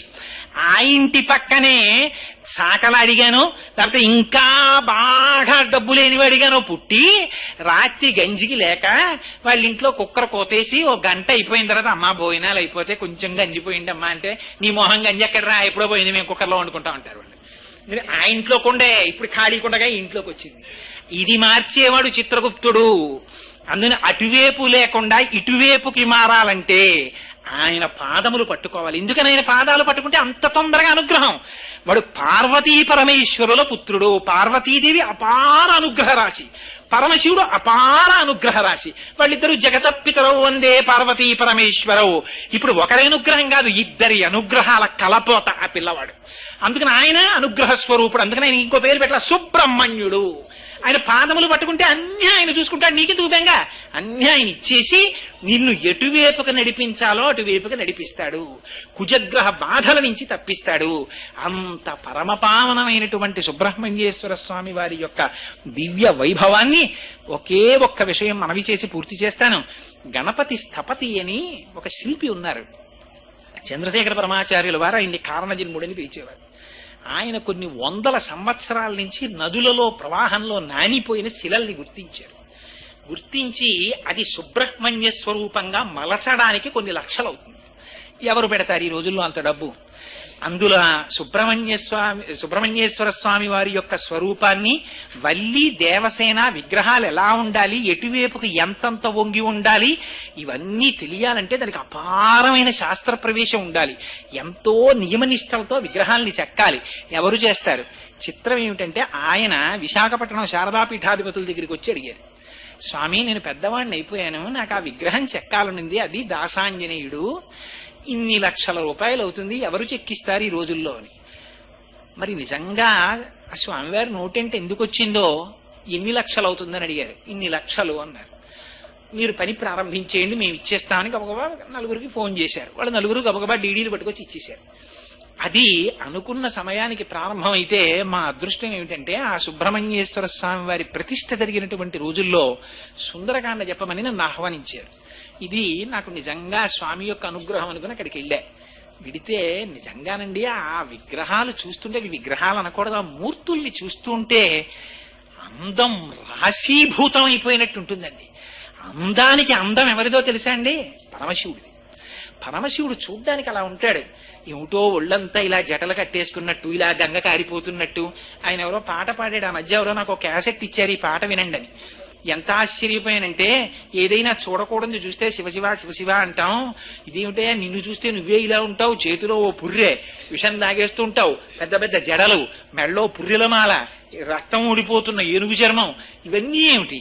ఇవన్నీ చూస్తే నిన్ను చూసేమనాలి, ఇంకా చూడకూడదు చూస్తే శివశివ అంటాం, నిన్ను చూస్తే ఏమనాలి అని ఆయన పాట పాడాడు. అందులో అంత నిందాస్తుతి, ఎంత గొప్పగా ఉందో ఆ పాట. నిజంగా ధూర్చటి కాళహస్తీశ్వర శతకంలో మాట అంటాడు, వన్నే ఏనుగుతోలు దుప్పటము, బువ్వా కాలకూటంబు, చేగిన్నే బ్రహ్మకపాలము, ఉగ్రమగు భోగే కంఠహారంబు, నిన్నీలాగున నుండియుం తెలిసియుం నీపాద మూలంబునం చేర్చెన్ నారాయణుడిట్లు మానసమునం శ్రీకాళహస్తీశ్వర. స్వామి నువ్వు చూస్తే వన్నే ఏనుగు తోలు దుప్పటము, రక్తం కాలిపోతున్న ఏనుగు చర్మముడు నీకు ఒంటి మీద చర్మ వస్త్రం, వన్నే ఏనుగు తోలు దుప్పటము, బువ్వా కాలకూటంబు, విషం దాగేస్తుంటావు, చేతిలో చూస్తే బ్రహ్మకపాలం. ఇంత అందగాడి స్వామి నువ్వు, నిన్ను ప్రేమించాడేమిటయా శ్రీమన్నారాయణుడు. ఆయన చూస్తే శాంతాకారం భుజగశయనం పద్మనాభం సురేశం విశ్వాకారం గగన సదృశం మేఘవర్ణం శుభాంగం లక్ష్మీకాంతం కమలనయనం యోగిహృజ్జానగమ్యం వందే విష్ణుం శశంక చక్రం సకిరీట కుండలం సపీత వస్త్రం సరసైరుహేక్షణం సహారవక్షస్థల శోభికౌస్తుభం. అటువంటి వాడు నీ పాదాలు పట్టుకోవడం ఏమిటి? నిన్ను ప్రేమించడం ఏమిటి? నీకు భార్య అవ్వాలని హరిహరావతారంగా నీలో సహభాగానికి రావడం ఏమిటి? అంటే పరమశివుని యొక్క సుందరత్వం ఏమిటో చెప్తుంది. అందుకని సుందరకాండకు సుందరకాండ అన్నారు. నిఘంటువులలో సుందర అంటే శివ అనర్థం. ఆ కాండంతా మంగళకాండ, శివ తేజస్సుగా వెళ్ళారు రుద్ర తేజస్సుతో ఆంజనేయ స్వామి. అందుకని అది సుందరకాండ. అందుకని అదిగో అటువంటి పార్వతీ పరమేశ్వరుల యొక్క తేజస్సు ఏకమైతే వచ్చినటువంటి మెరుపు లాంటి వారు సుబ్రహ్మణ్యుడు. అందుకే ఆ మూర్తిని మీరు ఇలా చూడండి, కాసేపు సరైన చిత్రాన్ని పట్టుకుని అలా చూడండి. నిజంగా చెప్తున్నాను, ఒక 8 నిమిషాలో 10 నిమిషాలో చూశాక అటు ఇటు చూసి ఎవరో చూడలేదంటే ఓ ముద్దు పెట్టుకో బుద్ధి వస్తుంది. మిగిలింది ఇంకా మీకు ఏ దేవతా స్వరూపానికి అంత ఆకర్షణ ఉండదు. ఆ బుగ్గలు, ఆ విభూతి, పిల్లాడు, ఆ బాలసుబ్రహ్మణ్యం, ఆ చేతిలో ఆ పట్టుకున్నటువంటి ఆ శూలం, ఎంత సాత్వికంగా ఎంత అందంగా ఉంటారో ఆయన. అందుకని అదిగో అటువంటి మూర్తి, ఉపాసనాయోగ్యత కలిగిన మూర్తి. అటువంటి మహానుభావుడి గురించి 4 మాటలు చెప్పుకునేటటువంటి అదృష్టాన్ని పరమాత్మ కటాక్షించడం. మీ అందరూ నాకేం తెలియకపోయినా పాపం ఎప్పుడు ఇలాగే అయ్యో మనం వినకపోతే వీడు ఎవరికి చెప్పుకుంటాడని వింటూ ఉంటారు నా యందు అనుగ్రహంతో. అందుకని నన్ను ఇలా కటాక్షించిన మీ అందరికీ కూడా ధన్యవాదాలు తెలియజేసుకుంటూ, రేపటి రోజు సాయంకాలం అక్కడ దక్షిణామూర్తి స్తోత్ర వైభవం కాసేపు మాట్లాడతాను. మీలో సానుకూలత ఉన్నవాళ్ళు ఉంటే రండి. రేపు గురు పౌర్ణమి కాబట్టి ఆ పుష్కర మహాత్యం గురించి మంచి మాట చెప్పారు. గోదావరి పుష్కరాలు వస్తున్నాయి కదండి. పుష్కరాలంటే ఆ పుష్కరుడు బ్రహ్మగారి యొక్క కమండలంలో ఉంటాడు. బృహస్పతి మిగిలిన గ్రహాలతో పాటుగా తనకు వైభవం కోసమని ఆ పుష్కరుణ్ణి నేను ఎక్కడికెడితే అక్కడికి ఆయన రావాలని అడిగారు. అడిగితే అలా కుదరదయ్యా, నేను రానన్నాడు ఆయన. బ్రహ్మగారు వరం ఇచ్చారు తీసుకెళ్ళమని. కానీ ఆయన అన్నాడు, ఆ బృహస్పతి ఆ రాశులు మారేటప్పుడు ఏ నదిలో ప్రవేశిస్తూ ఉంటే అప్పుడు మొట్టమొదట 12 రోజులు, చిట్ట చివరి రోజులు నువ్వు కూడా ఆయనతో పాటు ఆ నదిలో ప్రవేశించమన్నారు. అందుకని పుష్కరుడు వచ్చి ప్రవేశిస్తాడు. గురుగ్రహం యొక్క అనుగ్రహం కలుగుతుంది. మీకు దక్షిణామూర్తి స్తోత్రం ఒకటి ఎందుకు వింటారో తెలుసా అండి? దక్షిణామూర్తి స్తోత్రాన్ని శంకరాచార్యుల వారు ఇవ్వడంలో ఒక గొప్ప ప్రయోగం చేశారు. గురుగ్రహం యొక్క అనుగ్రహం లేకపోతే మిగిలిన గ్రహాల యొక్క బలం ఉన్నప్పటికీ కూడా వాడు దెబ్బతింటాడు. గురుగ్రహం యొక్క అనుగ్రహం లోపిస్తే దాన్ని పొందడానికి మార్గం దక్షిణామూర్తి స్తోత్రం. దాన్ని రోజు చేస్తే అంత శక్తివంతం.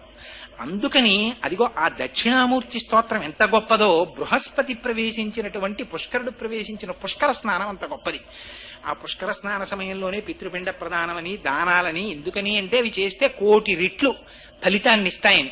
ఎందుచేత దేవాలయాలు కూడా అన్ని ఒకటి కావుగా. ప్రతిష్ఠ చేసిన ఆలయంలో కూర్చుని మంత్రజపం చేస్తే ఒక ఫలితం, స్వయంభూ అయినటువంటి చోట కూర్చుని చేస్తే ఒక ఫలితం, ఒక్కొక్క చోట ఒక్కొక్క ఫలితం. అంతటా పరమాత్మ ఉన్నా ఒక్కొక్క చోట ద్విగుణీకృతంగా ఉంటుంది దాని తేజస్సు. అంతటా లేదా విద్యుత్తు, కానీ ట్యూబ్ లైట్ దగ్గర బాగా కనబడుతూ ఉంటుంది విద్యుత్తు యొక్క ప్రభావం. ఫ్యాన్ తిరిగితే బాగా కనబడుతూ ఉంటుంది విద్యుత్తు ప్రభావం. అంత మాత్రం చేత ఆ వైర్లో అక్కడ లేదంటే ఉంటుంది, వేలు పెట్టుకుంటే తెలుస్తుంది. అందుకని అంతటా ఉంటుంది. అలా పరమేశ్వరుడు అంతటా ఉన్న ఈ పుష్కర సమయంలో కాలం పవిత్రమై ఉంటుంది. కానీ నేను ఇంతకీ పుష్కరాల గురించి చెప్పవలసినది ఒకే ఒక్క మాట చెప్పాలనుకున్నా. పుష్కర స్నానం చెయ్యడానికి వెళ్ళేటటువంటి వారు మరిచిపోకుండా ఒక విషయాన్ని జ్ఞాపకం పెట్టుకోండి. పరమశివుని యొక్క 3వ కంటి మంటలోంచి ఒక కృత్య పుట్టింది. ఆ కృత్య నాకు ఆకలి వేస్తోంది, ఏం తినమంటావు అని అడిగింది. అడిగితే ఆయన అన్నారు, పుష్కరాల్లో స్నానం చేసి తమ పాపములు పోగొట్టుకోవాలని భక్తులు కొన్ని కోట్ల మంది నదుల దగ్గరికి వస్తారు. వాళ్ళు స్నానం చేసి బయటికి రాగానే వాళ్ళకి అపారమైన పుణ్యరాశి వస్తుంది.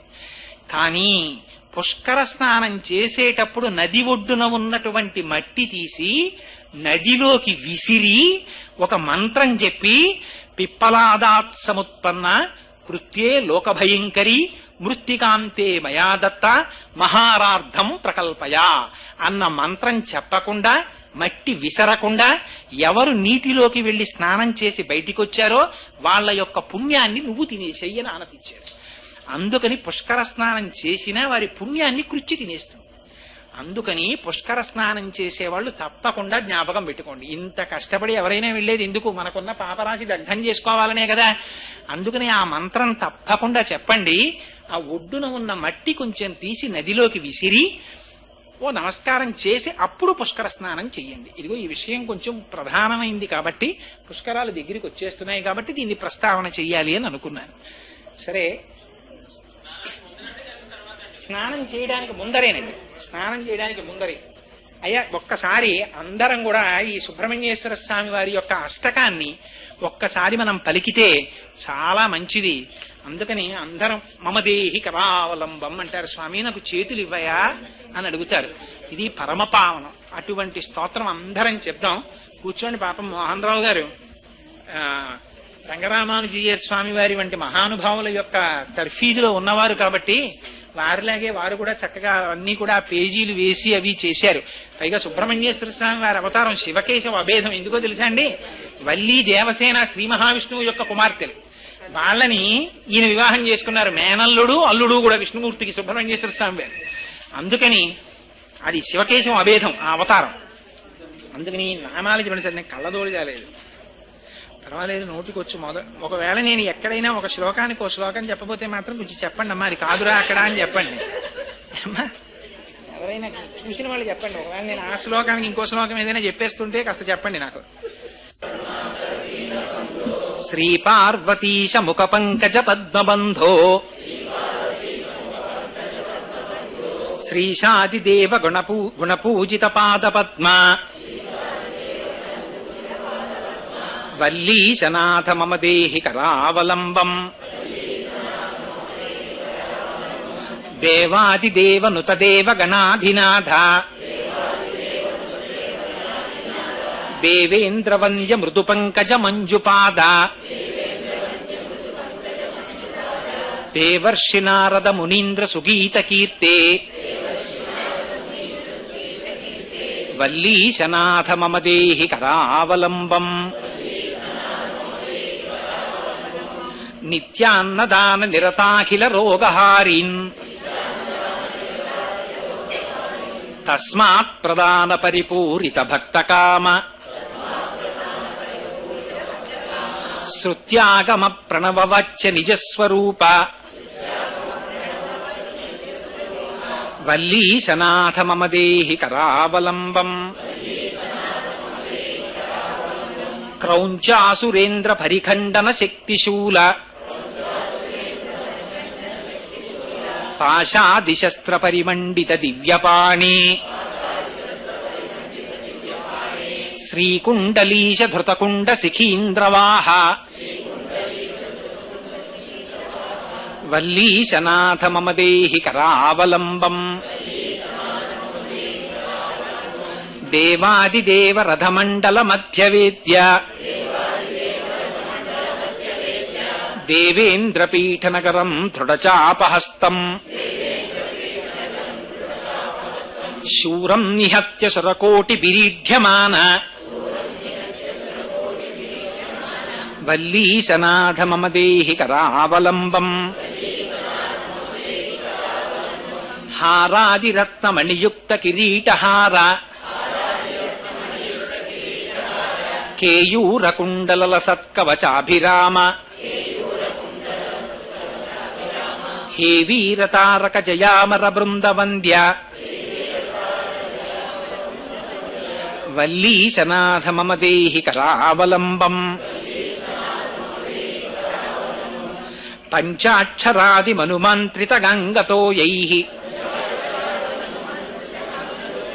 పంచామృతైః ప్రముదితేంద్ర ముఖైర్మునీంద్రైః పట్టాభిషిక్త హరయుక్త వరాసనాథ వల్లీశనాథ మమ దేహి కరావలంబం శ్రీకార్తికేయ కరుణామృత పూర్ణ దృష్ట్యా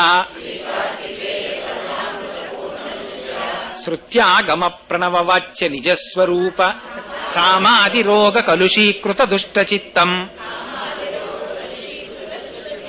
సిక్త్వా తు మామవకళాధర కాంతికాత్య వల్లీశనాథ మమ దేహి కరావలంబం సుబ్రహ్మణ్యాష్టకం పుణ్యం ఏ పఠంతి ద్విజోత్తమాః ఏ పఠంతి ద్విజోత్తమాః తే సర్వే ముక్తి మాయాంతి సుబ్రహ్మణ్య ప్రసాదతః సుబ్రహ్మణ్యాష్టకం పుణ్యం ప్రాతురుద్ధాయ యః పఠేత్ కోటి జన్మ కృతం పాపం తక్షణాదేవ నశ్యతి. మంగళాశాసనపరైః మదాచార్య పురోగమైః సర్వైశ్చ పూర్వైరాచార్యైః సత్కృతాయాస్తు మంగళం. మంగళం కోసలేంద్రాయ మహనీయ గుణాత్మనే చక్రవర్తితనూజాయ సర్వభౌమాయ మంగళం. ఉమాకాంతాయ కాంతాయ కామితార్థప్రదాయినే శ్రీగిరీశాయ దేవాయ మలినాథాయ మంగళం. కరచరణకృతం వా కర్మ వాక్కాయజం వా శ్రవణనైనజం వా మానసం వాపరాధం విహితమవిహితం వా సర్వమేత్తక్షమస్వ. శివ శివ కరుణాబ్ధే శ్రీమహాదేవ శంభో. సర్వం శ్రీ ఉమామహేశ్వర పరబ్రహ్మార్పణమస్తు. స్వస్తి.